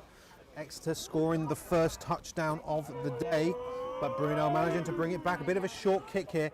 They did this last time against the Cardiff Cobras when they were a bit more worried about their special teams and the returners. Seems to be true to form after, once again, the Brunel Burners having some issues stopping these kickoff returns. Yeah, and the Demons having their own problems there, managed to get it back, but a big drive here, I think, for the Demons offense. They probably need some points on this drive, whether that's a field goal or a touchdown, just to kind of stay within distance of the Burners, because we know how dangerous this Burners offense can be, and if Exeter go scoreless here and then Brunel get some more points, it could be a tough second half for Exeter. You know, Brunel do go from strength to strength normally when they are out ahead. I have noticed that they do tend to take their foot off the gas. This is not the game to do that. No, absolutely not. Exeter giving them their biggest fight. It's going to be a handoff to Yago, I believe, and he is going to be brought down. Tyrese Peters-Toby letting him get absolutely nowhere. Yeah, no fooling Peters-Toby there. A full-back dive, and Peters-Toby was aware to it and makes a big stop for maybe a yard. But yeah, big, as I said, big drive this for Exeter, just to get the confidence back with their offense and set them up for the second half. So Tom Norden, number 12, the QB there. Yago behind him. It's going to be another handoff here. It's going to be number 25 for the Demons, Hamish Ross. He's going to have some gain on the play there, but still not too much. Yeah, maybe, I think it's 3rd and about 6 at the moment for the Demons, so I think it was about a 3-yard pickup there, maybe a 1-yard pickup on the first down play. So 3rd and medium for the Demons. You know, we have seen on their kickoff returns that their returners do have the moves. I imagine you've got them out of receiver. I think we're going to need to see some air balls here from the Demons. 14 in motion, that is Max Holland. He's been a man on the move. It's going to go to Ross, but Ross is just stopped there. Maybe a gain of 1 on the play. It's going to bring up a 4th and 5 for the Exeter Demons. Yeah, I'm not sure I like that play call there to choose to run. I know it's difficult conditions with this wind, but I think you've got to take a chance there passing the ball, especially with Holland going in motion. And you had him isolated one-on-one with the receiver on that side, and you know he's proven so far in the first half, every time he's touched the ball, he's made something happen. So I think the Demons offense need to get the ball into the hands of number 14. Not sure about the play call there. That's good work there from Adam Rice. So, I mean, special teams playing a massive part today. Flags coming in. Looks like that's on the motion, yeah, false start. Great ball there from the punter back to the referee, but that is going to now take them to a 4th and 10. Those three plays for the Demons now lost to history almost. Yeah, the only thing lost was time. More discipline problems starting off the second half. Not as bad on a punt, you might say, but still, you know, Jack Mullins won't be happy with these silly errors that his team are making, and another one early on in the second half. So 4th and 10. There is some motion there. Bit of a lofty snap there, but good to get it away. Going to take a nice extra bounce roll. It's heading towards the sideline. And that is going to be down at Brunel's own 20, bang on the money. Yeah, as this Brunel offense comes back out there riding high on confidence the last couple of drives. Although they didn't score just before halftime, it was a decent drive, and they'll be looking to put this game not beyond reach, but in seriously in their hands if they can get more points on this drive. I mean, I don't know. It seems like the long snapping that I've seen on this field over the last month and a bit. I mean, it has been very, very the best way to describe it is a structurally sound arch. And I don't know if that's got anything to do with the conditions here at Site 5. I'm sure that you can see that it's not as great. So that is going to be going to DM3. We've not seen much of him in that second half. He's still on his feet, but he's running horizontally. Not going to be much, or at least I don't believe that's going to be much, but I mean, that just proves how much DM3 is able to stay on his feet when there is pressure upon him. Yeah, tough to bring down, isn't he? But in fairness, nice job by the Exeter defence. They read that outside run. First man managed to slow him down and then gets tripped up on that one. Manages to just buy his teammates enough time to get across and stop DM3. But yeah, I mean, as you said, different. You know, it's very difficult to bring him down. I mean, Guy Odoms was right there. We've seen that Odoms has been able to stop the run game, as we see now. Davide Pinto, the sole back in here for the Burners. And Jelinski's got it. He's going to evade. Wow, what an evasion from Jelinski! But is that Odoms himself? And no, it's not going to be Odoms. It's going to be number 59 for the Demons. But I mean, what a great evasion there from Christian Jelinski. Yeah, just showed his experience there, didn't he? Just felt the pressure, stepped up, was able to stay calm in the pocket, get out of there, and just picks up a decent chunk of yardage for his team when, you know, he really should have been sacked. Just makes two men miss. Just shows a little bit of experience there, and Jelinski. I mean, Charlie Holston there managing to bring down Jelinski, who did look like he was going to be staying on his feet. But I mean, you can see how muddy the jersey of Jelinski is. He has been, realistically, he has been the player for Brunel today. I mean, you know, if the DCAT MVP hat looks like it, if it keeps up, it will be going the way of.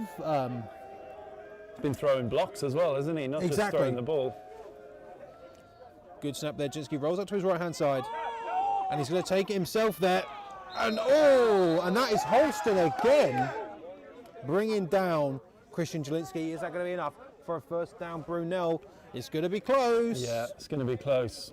Nice, nice play. I think is that the safety coming up, maybe the outside middle linebacker. And we did hear Jelinski. He was getting worked on by the medic, and he said, "Well, why are you running the football? Why are you throwing blocks?" And his response was simply, "London Warriors." So, yeah, been asked to do the job there for them. And so far he's been doing it pretty well. It looks like it's going to be enough for a first down there. So first down, and Pinto and DM3 are going to be with Jelinski here. I mean, I always like to see a DM3 block. They're always fun to watch. He's going to go to Pinto. More out to block. Pinto's got some space. Oh, and what a great tackle that was by Harry Newman. Yeah. But again, those whistles fly, and I'm sure if we look on the ground, there is going to be a flag on the play. Lots of flags today for both teams here. Yeah, more flags than the UN building at the moment. It's but this is a nicely executed play. Again, the mismatch with DM3 going in front, causing that kind of almost like a screen to the linebacker to get Pinto out in space. We'll have to see what the flag is. Obviously, it's going to be for Brunel. It's going to be a holding call. I mean, look at the ground that Newman covers here to get to Pinto, and a great tackle there. I mean, fantastic from Newman. Yeah, and just a second-year player, as we mentioned earlier, Defensive Rookie of the Year for them last season, and you know, he's game one of his second season with the Exeter Demons. He's playing really well. That was a really nice play. Bunch trips formation here for the Burners. Oh, we had Kamara. And Daniels just falls there.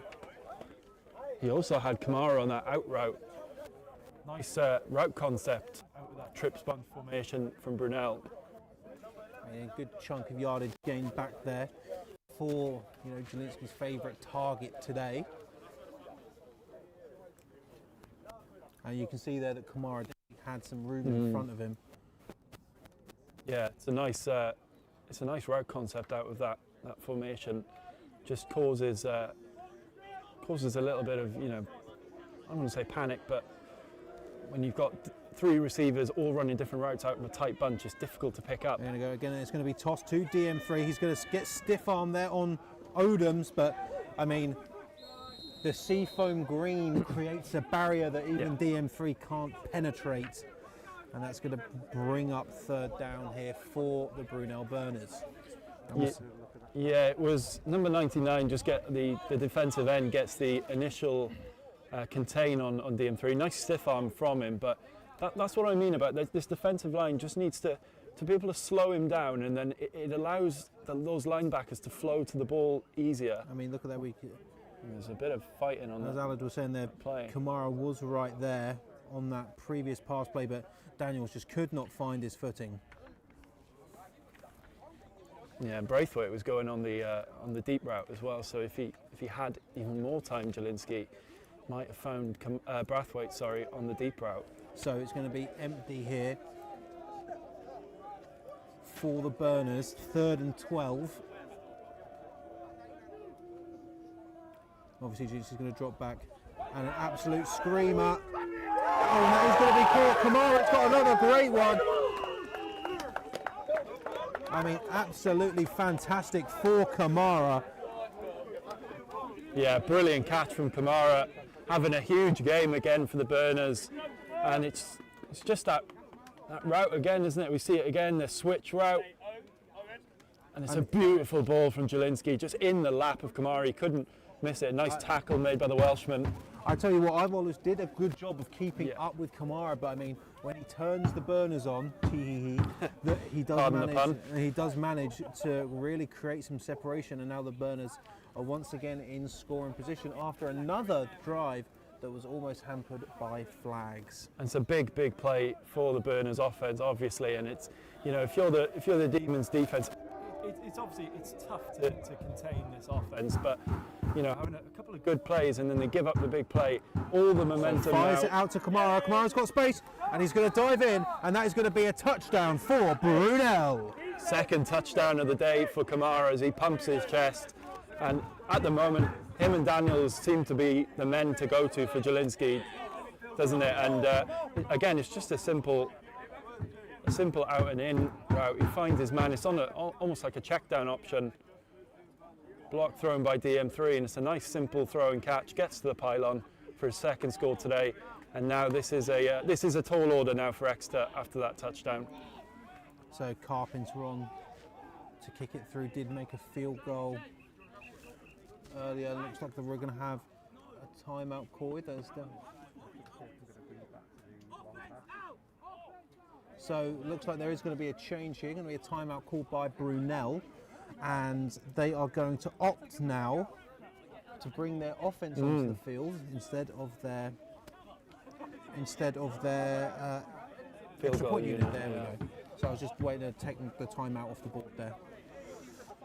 Yeah, interesting choice, James Kelvin. We've got a direct line to James Kelvin, and he did look almost perplexed as to why the PATU was even there.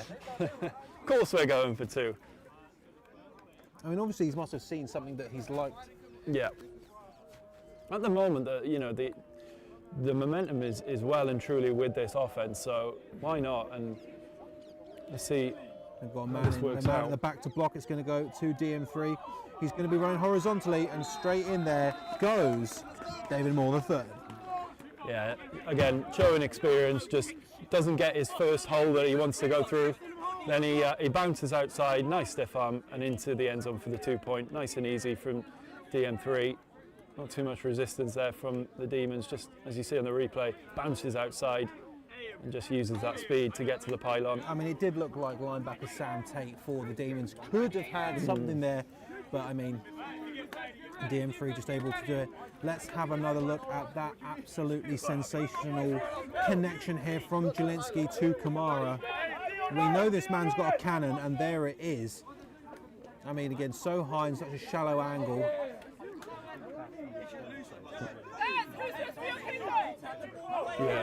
Yeah, and that is a mismatch, isn't it? When you run that's almost like a scissor route, and then you get the mismatch with the linebacker on Kamara. He's never going to be able to cover a receiver like Kamara. Really smart offensive coordinating from the Burners, really smart play design, and they execute it really well. Jelinski, as we mentioned, is having a great game, and he is well on track for that Player of the Match award, isn't he? I mean, it definitely is his game. Obviously, with the first few games, it didn't feel like. Obviously, playing a big part is Christian Jelinski, but this game has really felt like Jelinski's game more so than anyone else's. Yeah, being able to distribute the ball well, but also managing to take it into his own hands and show no fear when it comes to running that football. And he's made big plays at big moments. So a short kick here. Number 11 has to turn back on himself, and Ryan Manders is going to get out of bounds, but they.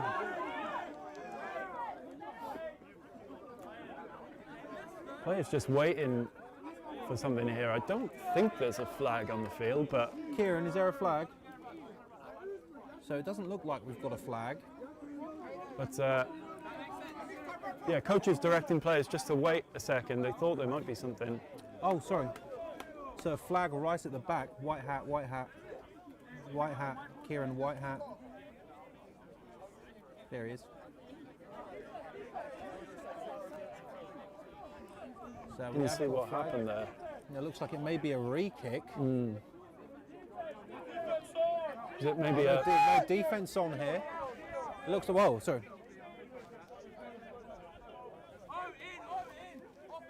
So not a re-kick, but that is going to be added on to the return. I was a bit confused as the kicking unit for Brunel did take the field, and that's not who you'd like on defence. Probably not, no. Probably not, no. Probably rather your defence that's playing pretty well, yeah. Maybe I didn't hear what that was for, maybe an offside on the somebody in front of the kicker, potentially, but anyway, Demons offence taking over now. So Hamish Ross in at back by the looks of things. It's going to go to Ross and Tyrese Peters-Tovey. I mean, only allowing, I'd say, maybe a gain of 1.5 on the play for the Demons. What do you want to see here out of this Demons offence? Because it's been not, obviously, it feels like we're quite early into this second half, but it doesn't feel like the Demons are managing to get much of anything at all. Yeah, I'd like to see them be a little bit more expressive and, start to move the ball around a little bit more, passing, and especially get the ball into Max Holland's hands. He's been the playmaker for this offence. If they can get him going, getting a good completion and a chunky yardage, it's surprising how much that changes momentum. Big play here, and it's just through the hands. He was, the tight end there had a bit of space. I mean, Reece Smart was, sheer inches away from getting that reception, and I'd imagine probably a first down for the Demons. Yeah, and it was, Norden just didn't quite get it into his hands quickly enough. He didn't set himself for that pass. It was a little bit of a scruffy pass, and because the tight end had a lot of space in front of him there. The DBs had backed off quite a long way, and there was space in front. And as I was just about to say, if you can get a big chunk play here, it's surprising how much that helps the momentum and your confidence. So Isaac Yargo now in at back, bringing a man in motion. A lot of movement. I think there was multiple false starts there. Penalties again, plaguing the Demons. And we saw from the judge on our sideline that it is going to be a full start penalty on Exeter.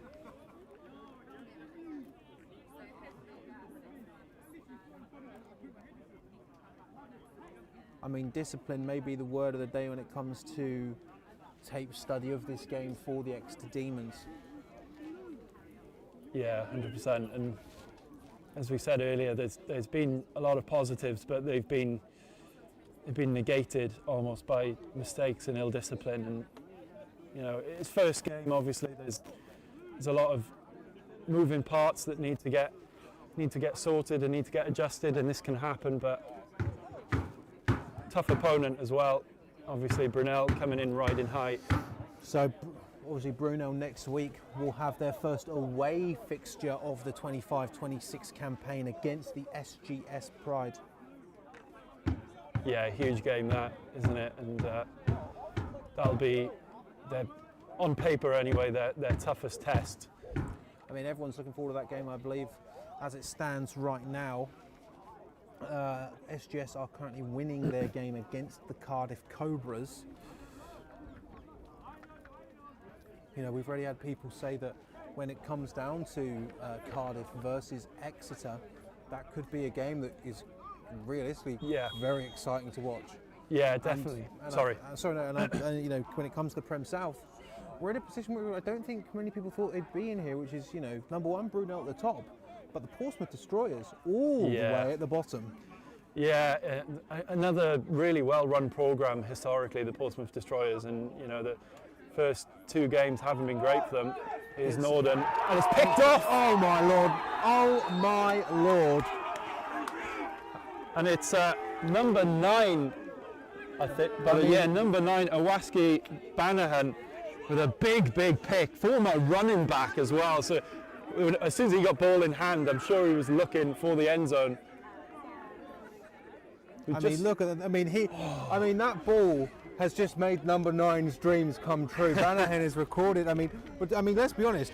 Banahan and Peter Stovey both recording an interception on the day.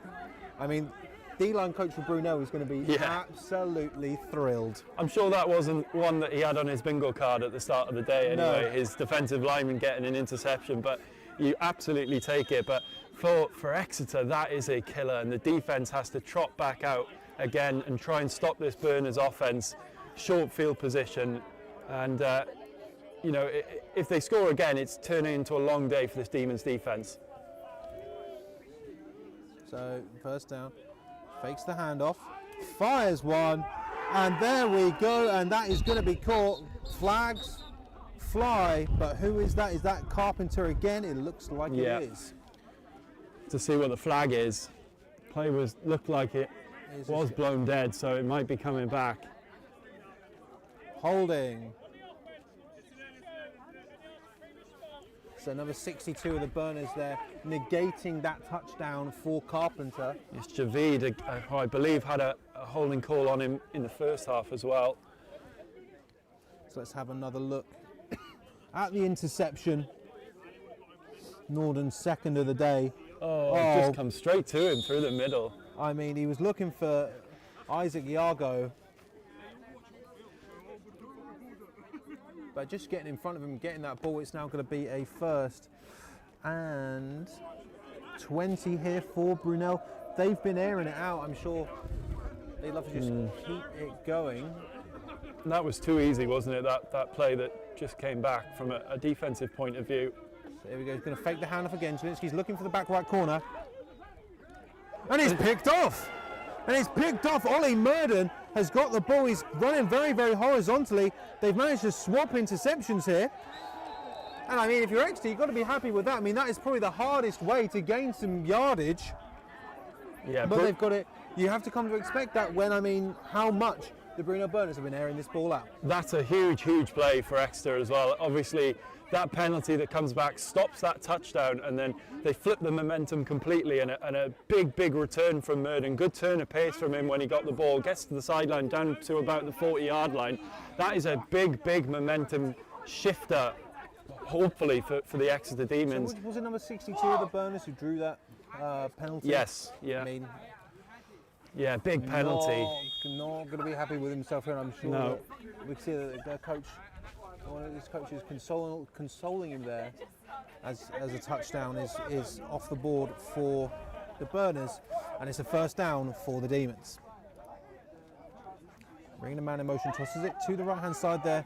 Not much space, and that's going to end up as a tackle for loss. Only a yard for the Exeter Demons. Tyrese Peters-Tovey, a man who is very much making a defensive impact here. We may have to start looking at whether or not he would be fitting the DCS MVP cap. I was going to say that looked like a play from the Burners defence that they'd perhaps seen on film, that motion man, but of course they haven't seen any film of the Demons, at least this season yet, anyway. So it was just a really well balanced play there from the defence, and they jump all over that for a 1-yard loss. Exeter need to throw the ball here, I feel. And there you go. And I mean, look at that. And I believe that is Smart on the reception for them. And it certainly is. Reece Smart, I mean, that It feels like that particular play has been used by the Demons a fair few times here today, but Smart managing to get his hands on it, not quite enough for a first down for the Demons, but enough to, really give this team some level of momentum. Yeah, it's a nice play there. The Burners brought pressure. The middle linebacker came on the blitz, and Norden just did a nice job of absorbing that pressure and just going to his check down option. Obviously that space vacated by the blitzing linebacker on that drag route across from the tight end. So just takes what the defense gave him. Nice play from Norden. Looking to throw it again here. And I mean, that's Holland. I mean, to be fair, Aled, you've been saying that they need to get this ball to Holland, and that's going to be a first down and a little bit more for the Exeter Demons. Yeah, he looks the brightest spark, doesn't he, in this offense? He's made something happen every time he's got the ball, and nice throw and catch there. Gets a few yards after the catch as well. Gets him over the first down marker, and a nice little momentum builder for the Demons. That's why I get to tell you that today's game is brought to you by Togs Weimer, providing premium custom branded clothing for sports clubs around the world, including multiple British American football teams such as the Brunel Burners, Kent Exiles and London Blitz. From stylish tees and hoodies to high performance coaching wear, go to togsbeimer.com and choose Togs Weimer to help you wear your brand. Nicely done. Fakes the toss, flag comes flying. Ball was tipped. Oh, and I mean, Tyrese Petersovi was very close to recording his second of the day. Oh, there's a... And a ref down. I mean, we had a ref down last week as well. Just got trod on maybe, I think, but flag down on the play. Is there anything worse than being trod on when you're playing uni ball? It's cold, your feet are cold. Especially if you're a referee, not even playing the game. A flag comes in, so we're going to find out what that penalty is and who it's on. I mean, it was Seb. So I mean, I do hope Seb's okay. He was head coach. Both head coaches meet in the field there. Okay. I think I saw a smile on his face. I think he's okay. You can get your official Brunel Burners merchandise from Togs by Emma. They've got, to be fair, their championship T-shirt is very nice. I'm tempted to buy one myself, but it does feel a little bit rogue. And we are also brought to you by Josh Ricketts Coaching. They go to injury rehab and performance coaching for football players and athletes of all levels. Whether you're coming back from an injury or want to stay healthy all season, Josh combines elite level sports therapy and strength conditioning to keep you performing at your best. Find out more at joshrickettscoaching.co.uk or on Instagram at joshricketts5.coaching. So didn't see what the penalty was for, but it's going to be on the Demons. Too busy doing the ad reads. Too busy doing the ad reads. But I mean, it looks to be on the Demons because of how far back they're going. Yeah, maybe a personal foul potentially. So I'm couldn't quite see the yardage that they went back, but I mean, it looks like 15. I need to go over to here. That's 20. 20 in motion, not 22. Oh, that's a lot of horizontal running. Gets past him though. But the ball comes out, but it's going to be going out of bounds. Yeah, he's done well there to make something out of that. It was an end around that Brunel read well, and he's managed to get the outside and limit the damage, really. Could have been a big loss on that play. I think only a loss of 22, but I mean, now the Demons staring down the barrel of a second and, for what I can see, 22. Going to be throwing it. Oh! And that was close by Holland. Yeah, Brathwaite in on the... No, he's a receiver. Oh, he's playing both ways. Yeah, he was playing both ways. Where's Uniball, baby? It's Uniball. Travis Hunter, who? Yeah, Travis Hunter, who? Yeah, Brathwaite in on the coverage there, and I think Holland just heard the footsteps a little bit, wasn't able to bring that ball in, and now a big third and long for the Demons. They need a conversion here. They need a big play here to have a hope of getting back into this game. Some substitutions being made.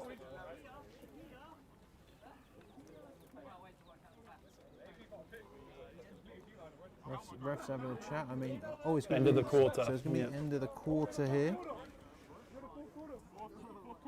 it's never clear, is it, when they're in Uniball with no clock and nothing to kind of reference it off. We obviously we don't hear the refs unless they're mic'd up. It's very difficult to tell how long is left and when the quarters change. SJ's coming to leer at us. What do you want?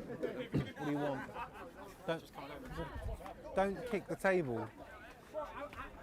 The most unprofessional man in all of British University American Football. Almost tripped over the wires there and took the stream off air. Yeah, he did, yeah. Unbelievable.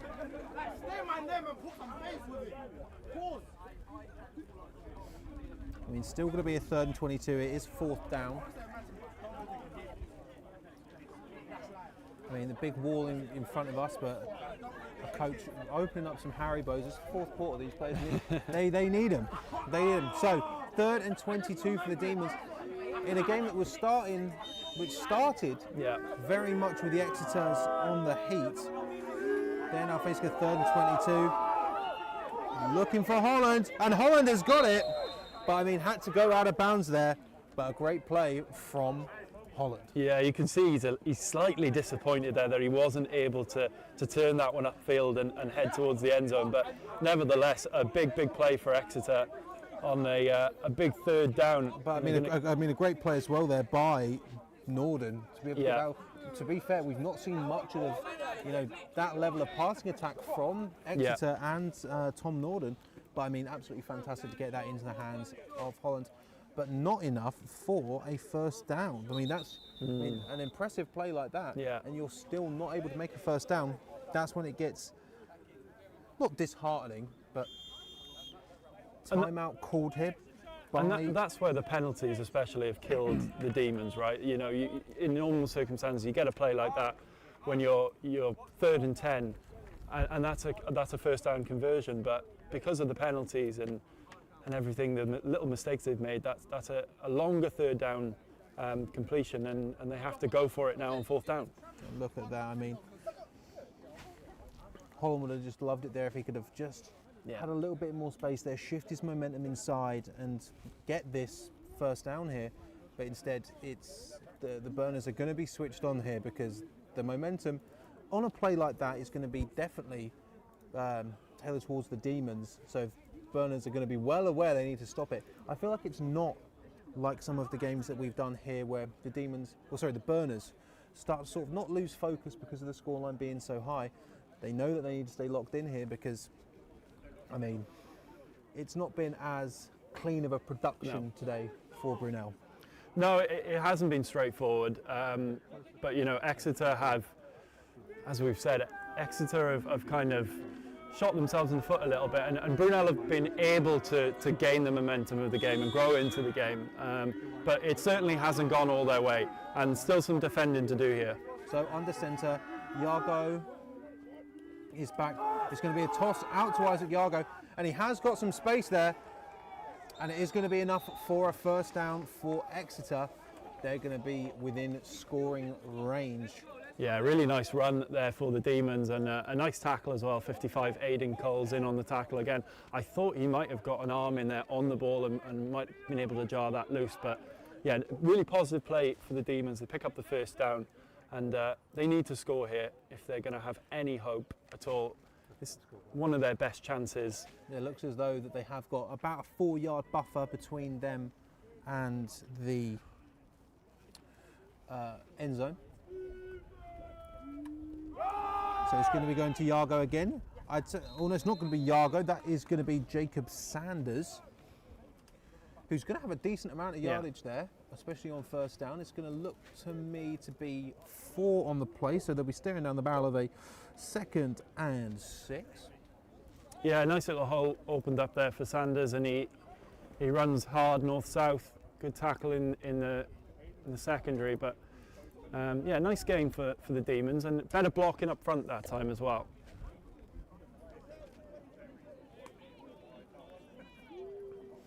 So in an I form here, you've got Yago and Sanders. And they're going to be throwing it this time, and it is going to be a great reception there, and it is going to be Holland, and that is going to be enough for a 1st down for the Exeter Demons, bringing up a first and goal. Yeah, and about looks from where I'm sitting to be about 2 or 3 yards from the end zone here. So really nice position for the Demons to get their second score of the day as Norden trots back onto the field to give his team the play. And I wouldn't be surprised if they go back to the run here. Sanders is in as the back, 2 back in actually as well. It's Jargo. And Jargo looks like he's going to have it.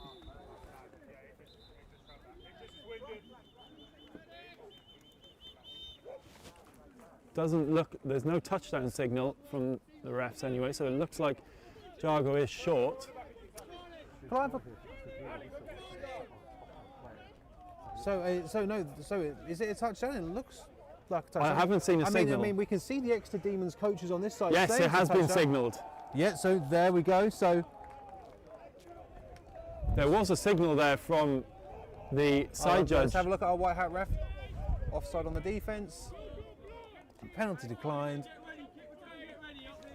So, I mean, at least somewhat here. There's some catharsis for Exeter. Yeah, they're the first team to score more than a single touchdown on the Brunel Burners. Yeah, that was a really good drive they put together there. Obviously, the big play to Holland, and you know, as we said, they've got involved more, and he's made things happen for this offense. The kick is up. And the kick is good. 25-14. Yeah, so a really nice drive for Exeter there, and you know, even in the grand scheme of things, even if they do end up losing this game, that'll be a big confidence builder. Let's have another look at this, because I mean, I did think Jargo stretched it across there, but I mean, he's a big back for Exeter.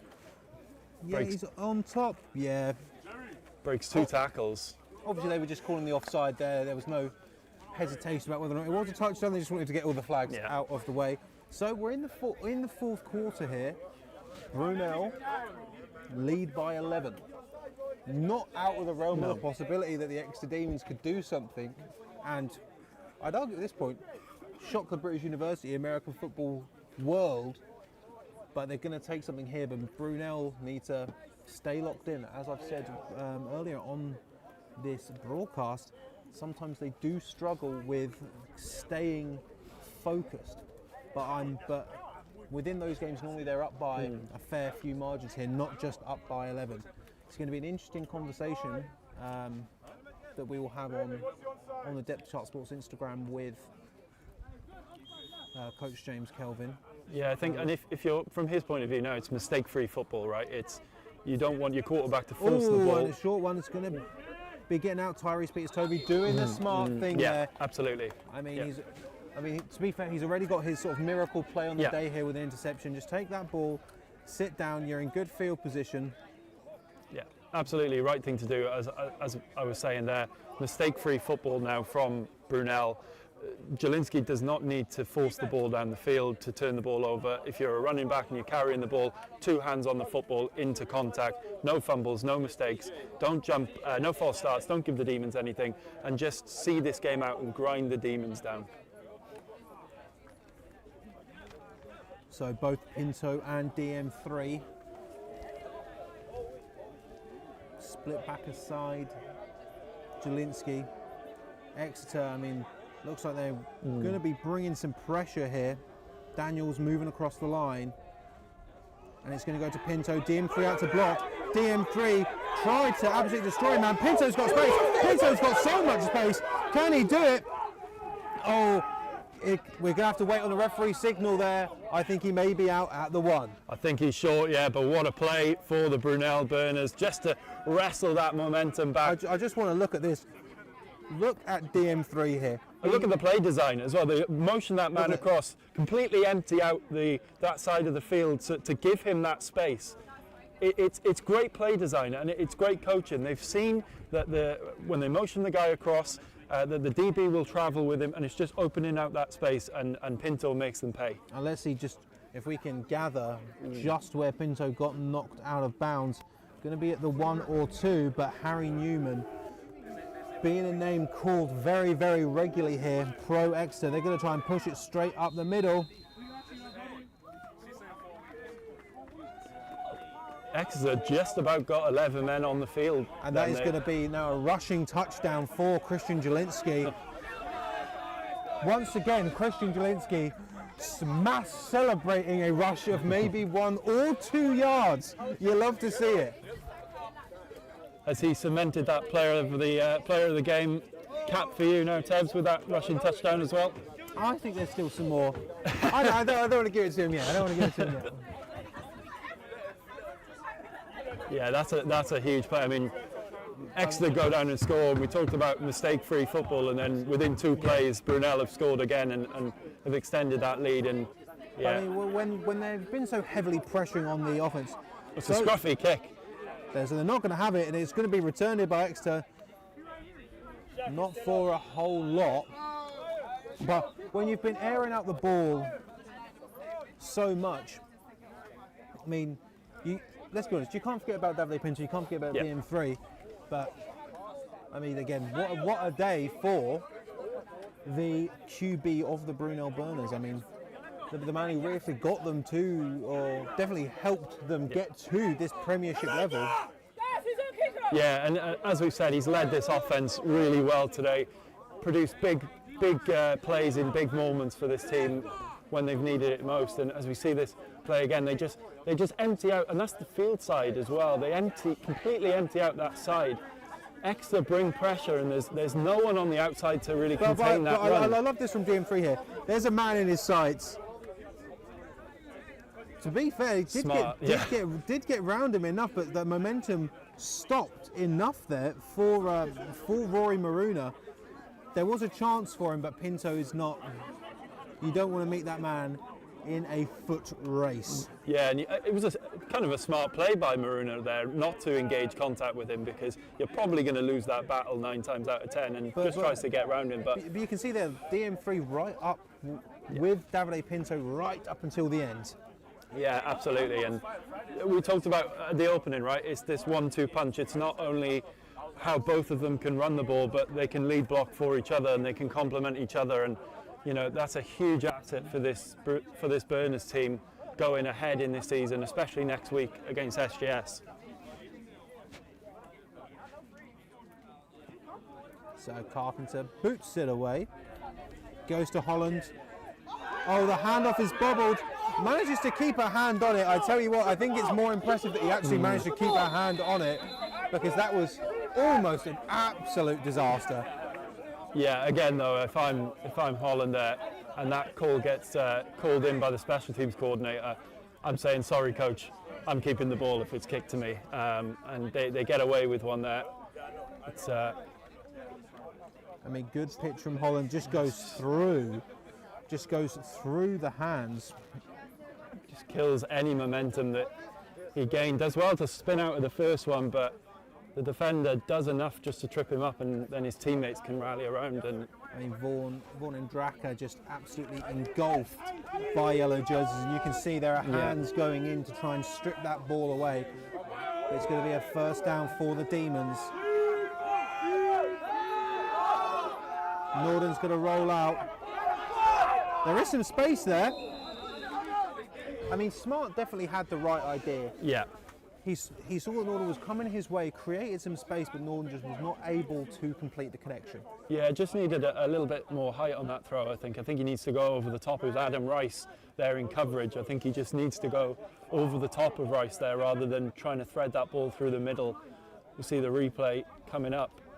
Rice, good position, and if he could just go over the top, but then, you know, Coles was crashing down as well, so if that ball is put up in the air, it gives Coles the opportunity to make a play as well. So 2nd and 10 here for the Demons. Bringing Ndraka across, flag comes in, tries to find him in the middle. And that play was allowed to continue, so possibly an offside on Brunel.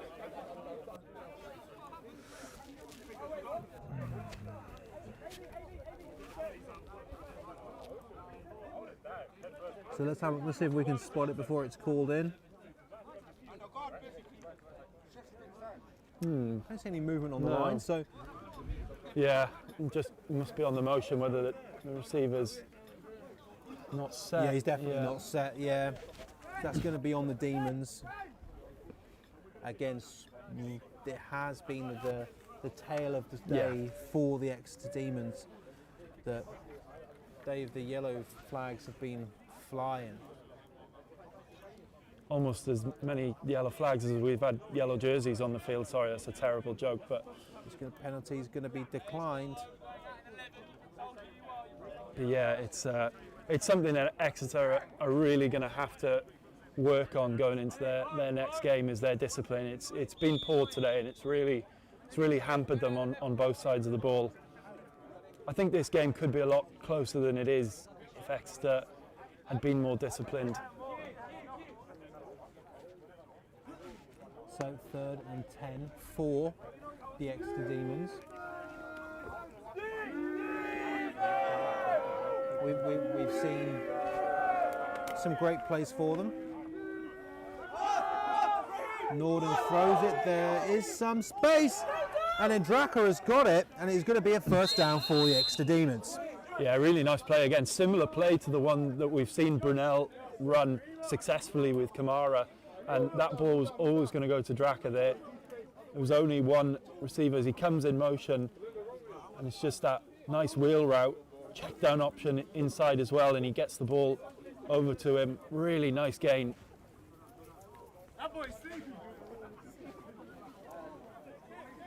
So the Demons now inside of Brunel territory, not by a... Oh no, it is actually by more than I thought. But I mean, look at this, and Dracker just settles underneath it. Perfect ball from Norden.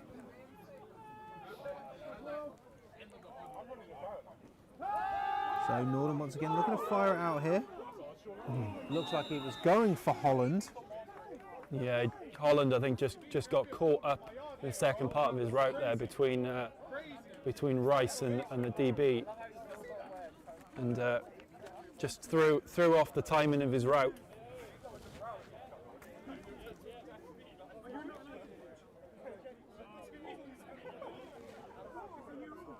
It's going to be interesting to see what lessons are learned here for Brunel's game against this. It's like that has been a game that's been on many people's calendars. As we've seen Max Hollander, who has been very much the star for the Exeter Demons offense. It's going to be a toss play out there to Yago. The heat is just going to be stopped. Big impact there from Joshua Falade. Yeah, it looks like some rotation on defence has gone in now for Brunel, and that's a great play by Falade, just reading that run. But as Exeter goes, hurry up here. I mean, Brunel did not get to that line quickly. Norden's going to look to get it out. Oh, and that is bouncing off of their number 16. Was that number 10, Ben Von Arx. And I think that it was sort of bouncing around on his jerseys. I think if Brunel were maybe, Brunel's defence maybe switched on, could have been the 3rd interception of the day here. Yeah, I could be wrong, let's have another look. Yeah, it was definitely up in the air. Number 27 for Brunel could have had one, and that would have been Adam Rice's first of the day. He's had a good game today, Rice. He's been everywhere really for this Brunel defence. I like the idea though of going hurry up there for Exeter, just trying to catch the Burners off guard, and it nearly worked. So they are going to be bringing on the punting unit. Some of these snaps have been a little bit arky, and it is there again. High punt. That looks like, and they may have it down at the 1. Let's see, they're going to mark it down at the 1. That is an absolutely fantastic play there by, I'm trying to see his name, the number 20. I think that's number 20.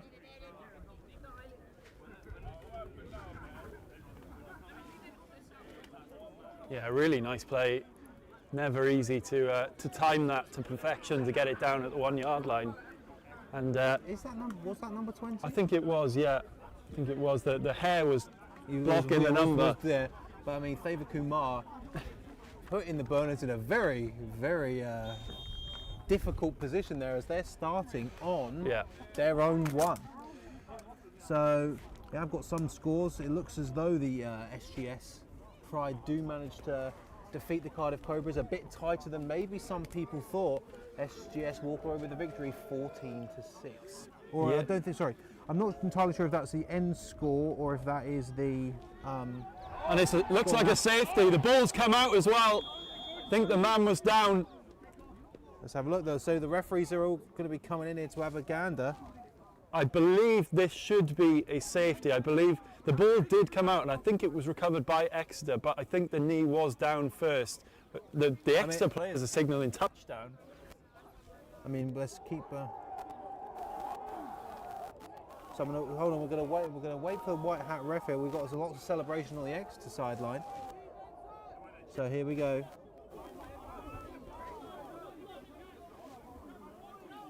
And it's going to be a touchdown for Exeter. Wow. Big play by the Demons defence. It's difficult on the replay. Our view is obstructed of exactly where the ball was when that knee goes down, but you can see it comes out clearly and it's recovered. Just trying to see who recovered it. Well, I'll tell you what. I feel we've got a game on our hands here. Kick is up. It's no good, so 20-31. The Burners on this side aren't happy with that call. They think that knee was down, but it was difficult to see from our angle. Our view was obstructed, but that's a big play from the Demons defence.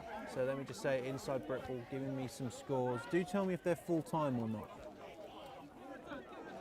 Do tell me if they're full time or not.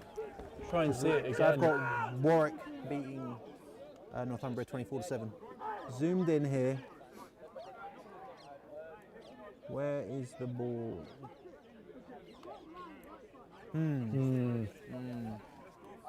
Right, it's so difficult to see from our angle. We can see, as you can see there, there's the number 8 and number, I think that's 24 for the Burners, very much in front of the ball carrier there. So where does the ball come out? I mean, obviously we see the ball there. It's Harry Newman again in on the tackle for Exeter. He's been really impressive today. But yeah, Burners offense are convinced that ball he was down. But it's been given to Exeter anyway. And let's see if the Exeter kickoff team can force another turnover here and really make this interesting. I mean, let's be honest, I'd be surprised if this is going to be a full boot. I'm very surprised it was a full boot. Into the end zone, it rolls. I tell you what, some interesting scores from around the league here as we get settled here. The Bath Killer Bees beat the Southampton Stags 17-13, and we do have a draw. I'm trying to find out what the score is, but a draw between the Hull Sharks and the York Centurions. Wow. Which is strange because that's the second draw for York. Is it? That's the second draw. They drew with the Sunderland Spartans in week 2. That is going to be very interesting come the end of the season when you're looking at the records and you've got 2 draws on the ledger. Very interesting. And I will say that the score in the UE versus Notts game, as it stands now, 21-18, the Nottingham Gold over the Bullets. But we're locked in here. So it's going to be going to DM3. He's going to find a hole. Yeah, nice run from DM3. Just doing what he needs to do at this moment in time. Churn the clock, protect the ball. Nice 4 or 5 yard gain. So I can say that the SGS Pride versus Cardiff score is full time. So the SGS Pride beat the Cobras 14-6. Obviously, if this game keeps up, 2 undefeated teams, I'd argue probably one of the biggest games of the season so far happening next week. It will be live streamed, not by us, but it will be live streamed nonetheless. I mean, I'm definitely going to watch it, so So Janicki's going to fake the handoff, fires one deep. There is some space. Kamara gets it again. Kamara's going. Oh my Lord! Someone stop that man. Well, what a game from Jelinski and Kamara. It's that combination again, and this man running down the field, he's just a lethal wide receiver. He just gets another go route, just beats the DB, all ends up, and it's Lapinier Symes is the man who Kamara has beaten just for that one. Beats him, ends up, and the celebration to match, that is going to put this game on ice for the Burners, surely. And he's fired up, coming back to the sideline here. Third touchdown for Kamara, and another absolute seed from Jelinski. Absolutely brilliant from the Brunel offense. Big moments. They've come up big. And it looks to me that they are going to try and make this 39-20. I mean, but let's be completely honest. Exeter have given Brunel their toughest game since, you know, their toughest Premiership game. But Brunel definitely carrying on their revenge tour of teams that beat them in the playoffs. Throws it out wide, gets it, but it's going to be no good. 37-20 is the score. I mean, Brunel have been getting this ball back, just firing in for a touchdown. I'm sure that touchdown that they did just concede, which they were very unconvinced of its legitimacy, they respond in kind here. Jelinski, absolute missile. And I mean, great work from Kieran, our cameraman, tracking that ball the whole way. Well done, Kieran. And Kamara settles underneath it. He bobbles it a little bit, keeps it. Almost stumbles as well, does well to keep his feet. And I mean, Lapinier Symes, he does stumble, able to catch himself, and he just has to watch as Kamara breaks into the extra end zone. And although this game hasn't been perfect from a Brunel standpoint, you look at that SGS score and they'll be very confident ahead of next week, going to Bristol to face the Pride. Obviously, as we said, two undefeated teams, and SGS, obviously with the resources that they have, are obvious favourites for a division going into a season quite often. But that might be, well, I don't want to use a lazy pun, but that might be on the back burner. Oh God! Oh God! We've not had the back burner. I think even Kieran's laughing up at the tower in that one. I'm going to put it out there though, and tell me whether you agree with this or not, and people can ask in the comments. I think Exeter have the best logo in Uniball. I absolutely love it. What is right then? Oh, there is some space here. I mean, it looks like 16 for the Burners. Didn't even look like that. They didn't even know that play was still going on. And he's had a big game on special teams so far.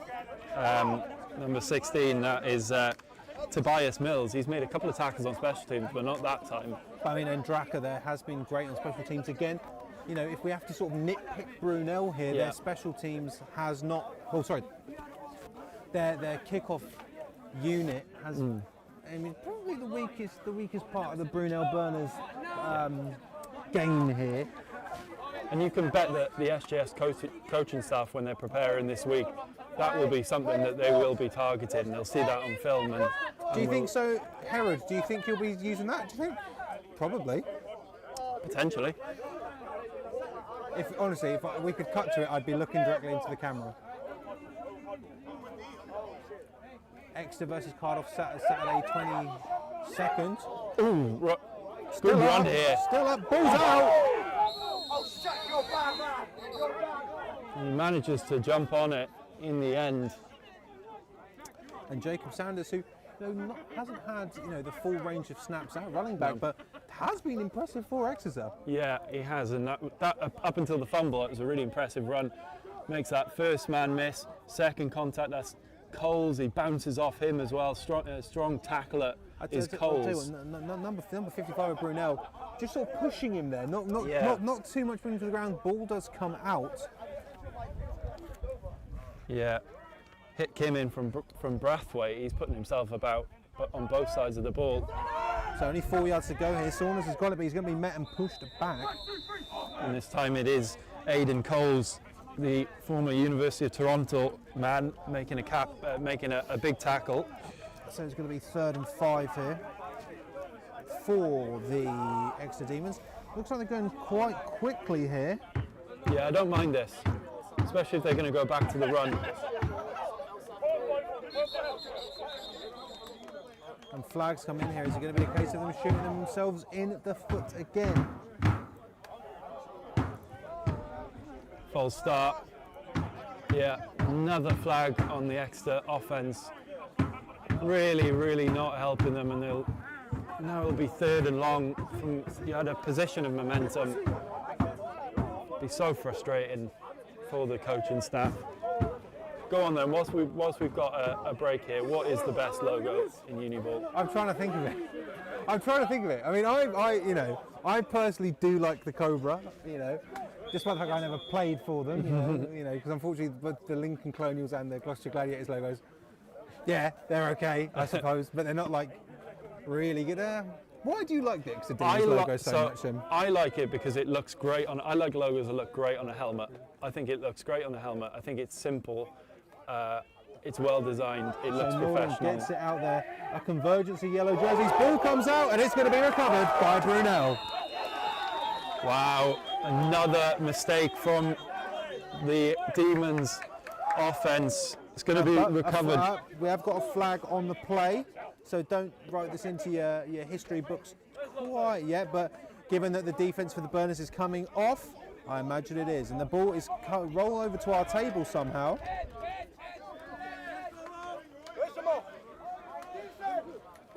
It was Sam Reynolds coming in with knocking that ball loose, and then it was Charlie Cox jumping on the recovery. Great play from Reynolds, number 49.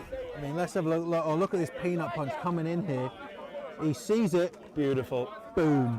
Beautiful technique. Ball comes out there, and the effort there from number 82 of the Demons to try and get it as it's falling. Like, I've obviously, due to the fact that I've played on the island, I've never had the misfortune of fumbling a ball, but I can imagine time slows to an absolute crawl. Maris, you've probably fumbled a ball. What's it like? Never in a game. You never fumbled a ball? That's crazy. No fumbles No here. Fumble. No, I haven't fumbled. I play defence, so I don't get the ball. No fumbles from the DCS staff. None. Bunch trips on the left-hand side here for the Brunel Burners. 36 has got it, but going to be wrapped up there. David Oyada making his presence felt late in this game. Yeah, that's a big man in the middle of that Exeter defensive line, and he's been relatively quiet as Oyada in this game, probably absorbing a lot of double teams in fairness to him, and great technique there to shed the block and makes a crocodile tackle. Great technique. I mean, that does look like it's going to be a loss of at least 8 or 9 on the play.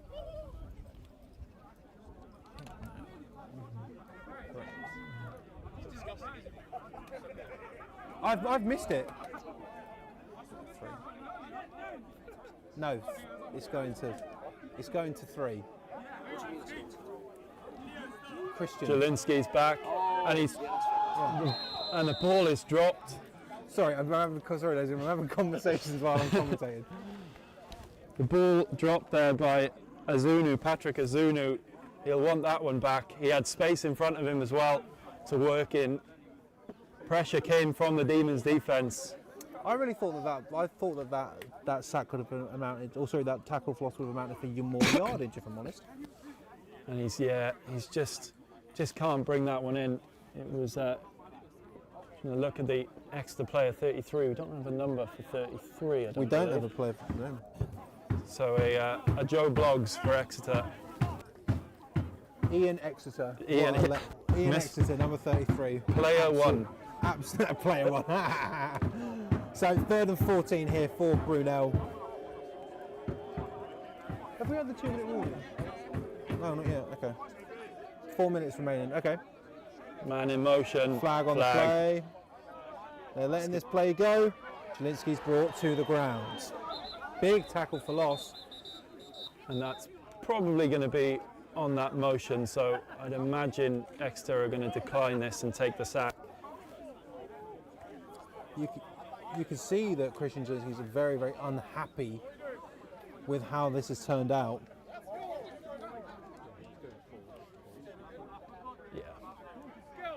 So you'd imagine that Jack Mullins is going to decline that penalty and take a big sack. So decline, and now the punting unit for the Brunel Burners is going to come on.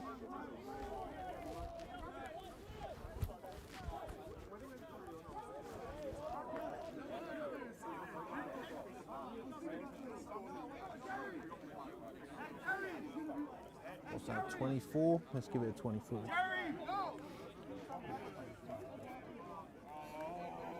So as you can see here, the player moving forwards when the ball was snapped. And that's enough for the yellow flags to come out.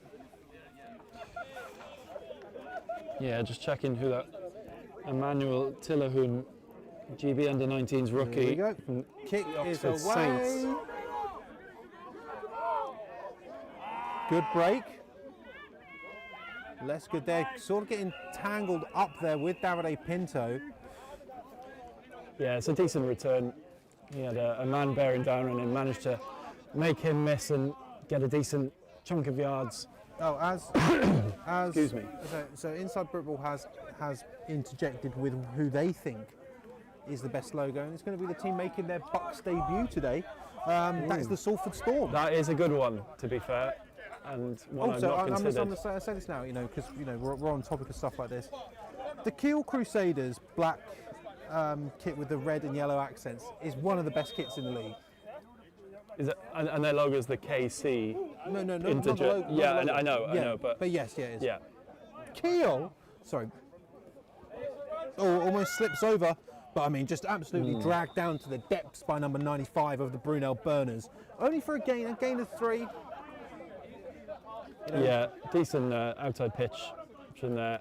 But again, Brunel just trying to see this game out now. They don't want to give up any more big plays. Just happy to keep everything in front of them, I would imagine, and limit Exeter. To be fair, was it Exeter versus Cardiff? We were told by some in the chat, 22nd of November. That's a good game of football. It is. I'm looking forward to that. If it's at Cardiff, I probably will go. Exeter, the drive is just a bit long. Anyway, 2nd and 6. Unless you, of course, I think we're on the same day, and you check my dates. Unless you want to come and watch the mighty Barspar Bulldogs against the mighty Swansea Titans. That might be the week after, actually, so you can do both. Sorry? Huh? So that is the 2-minute warning. So at this point now, actually, trying to get some damage limitation here, they would need an absolute miracle. Yeah. But let's be completely honest, 37-20, that is a score that I don't think many people thought. Exeter Demons, Exeter Demons are a threat. As much as it's a loss, I'm sure when it comes to doing our writers' poll rankings, and maybe even our coaches' rankings as well, it wouldn't surprise me if the Exeter Demons, in a loss, are going up that list. Yeah, absolutely, and they've shown a lot of good things here today. As we've mentioned time and time again, the discipline has really let them down, but plenty of positives to go into the season with. It's your first game, it's a transitional phase. It's bit of a mishandled handoff there. It's going to go for a gain of 1, I'm going to say. So they're going to be 1 or 2 maybe. Bring up 4th down and about 3. I'd say that's fair. 4th down and 3 here for the Exeter Demons. Yeah, as I was saying, I think they're definitely positives in their first game of the season. It's a tough opponent. What do you make of this? It looks as though they're keeping their offense on the field. Why not? No, they are. Why not? At this stage, why not? At this stage, you're probably looking to get through your playbook a little bit more. You're looking to execute plays. Oh, yeah, especially in week 1. Not your week 1 anyway. Yeah.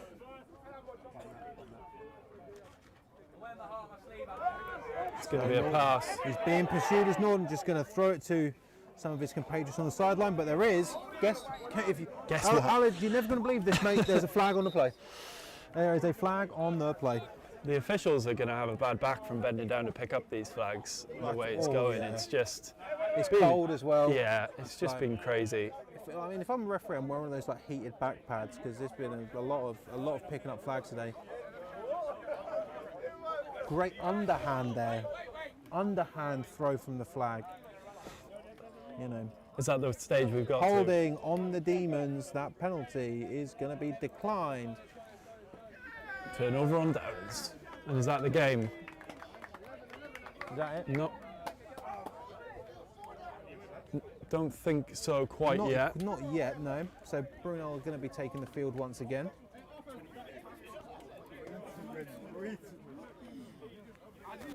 They can hear you, you know. Call it high standards, lads, as a defence. Call it high standards.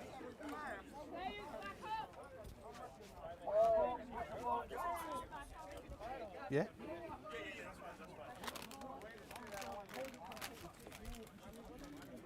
You have to answer a question though. How do you think the game's gone? Realistically. Awful, man. 20 points is too many points.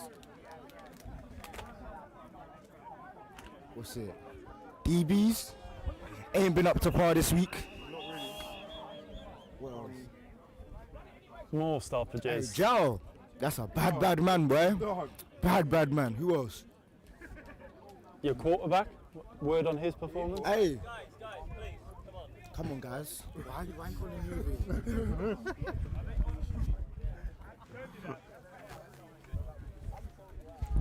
me? As Tebs Definitely readjusts his gonna get mic. Definitely going to get shouted after that, but To be fair, they came over to us, not much we can that do. is true. Zielinski fires it out. Oh my God, what a big reception that is for just. Is there going to be enough for a first down?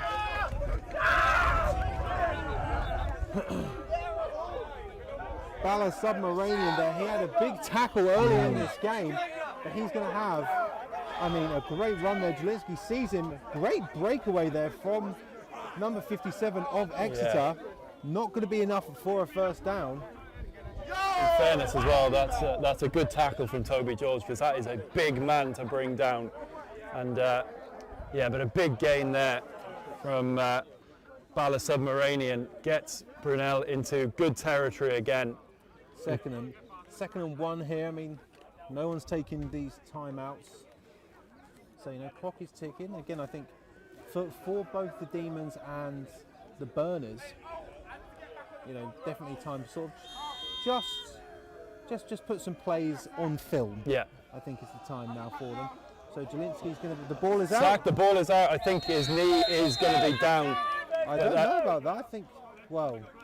That is a big play though from the Demons defence. And they are going to be calling that a fumble. Wow. Well, the offense for the Burners is going to come back on. Zielinski does fumble the ball. I still, even with that fumble, I still don't think that is enough to wipe away the game that Christian Zielinski has had today.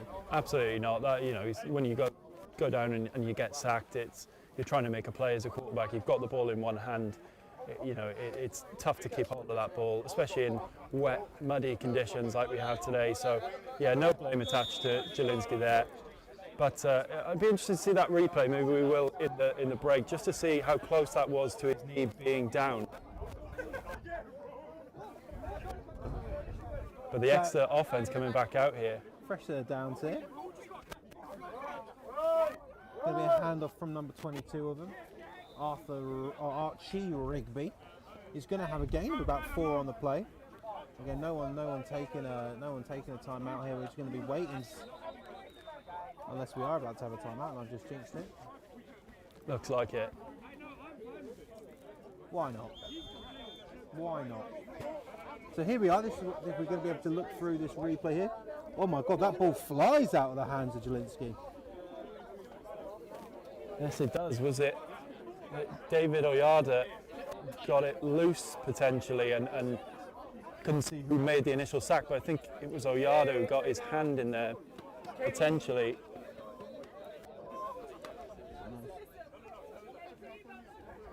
Oh no! Gosh, who was that Exeter player who basically went round? Well, we'll get back into it once the live football starts. So it goes to Rigby again. No, it's not Rigby. That is, yeah. No, it is Rigby, and Rigby gets a first down for the Demons. Yeah, really nice run there. He carved his way through. A few jukes, held onto the ball 2 hands, make sure he didn't make another mistake. Yeah, really good football. And a timeout called there by, so we're going to zoom and enhance like CSI Miami. It was 58, I believe. Oh, Yeah. Jelinski just gets his elbow popped by the initial sack. It just comes free. And that's Jack Routledge getting that ball out and letting the Demons Big play from him. have another chance on offense. Next week, Brunel versus SGS at SGS, going to be a huge game. We don't have any games for a hot minute. We will be hopefully announcing some more games later on in the season. But as it stands right now, it'll be back to fun day outs, travelling around the country, spin the wheel. Where am I going? Next week, probably Bristol. But don't quote me on that. I've not decided if I will. I probably will, but I may not. I may actually break out the spin wheel. Maybe a new feature on DCS. You can get a big wheel of where Thebs is going. I've got the wheel. That would be a lot of fun. I do own the wheel, but do I want to go to Swansea? That is the question. Well, are you going to end up week one, ended up and you're in Aberdeen or Edinburgh or something? I've said that I will put Scotland on the board. So dying moments of this game, Brunel are going to be improving to 3-0 to face off with the SGS Pride. Still got a man in motion here from the Demons. Maybe a toss play up and just swallowed up there by Brunel. I'm going to try and get some scores. I'm interested to see as last time I checked, the Nottingham Gold were leading the UE Bullets. Wow. Only by 3, but It's going to check. Yeah, let's get a check on that one because that could be it. Obviously, we saw it in the regular season last year, but that would be a big. So I think that is going to be the end, and it is. certainly is. So the scoreline in this game, 37-20 for the Brunel Burners over the Exeter Demons. Exeter, as far as I'm concerned, looking pretty good. Yeah, absolutely. They came in week one, never easy to come up against a team who has got 2 wins in the bag already. Away from home as well, long journey from Exeter to London, and yeah, they've definitely put a lot of good things out here today, but they'll need to clean up some of those errors and some of those penalties ahead of their next game. And for Brunel, probably not the perfect performance, but in the end they made their experience and their momentum count, and some really nice play from the likes of Jelinski and Camera in this game has given them a fairly comfortable win in the end. Again, I'm very impressed with Exeter. They've honestly given Brunel their hardest fight in a while here at Site 5. When it comes to those D1 games, they didn't have much issues with the Barracuda in the playoffs here. But coming here, and for Exeter, even Exeter leading a quarter of that game, hopefully it's going to put maybe some more thoughts of fire into the heads of Brunel. I mean, if I know this Brunel Burners team and this coaching staff allowing 20, they're going to be very unhappy. But at the end of the day, it boils down to Brunel are 3-0, and they're heading to SGS next week. Yeah, and this game, this reverse fixture as well, is going to be an interesting one to keep an eye on, isn't it? As the Demons go through the season and they get a little bit more experience, the travel obviously is a factor in uni ball as well. A long trip down to Exeter, so I'm looking forward to seeing these two teams face off again down in Exeter later on in the season. I mean, what a fantastic run it has been here at Site 5 for the first 4 weeks of the season. It's been Brunel, just those 3. And we will be announcing some more live streams in the future, but as it stands right now for the first slate of Depth Chart Sports live streams, thank you very much for tuning in.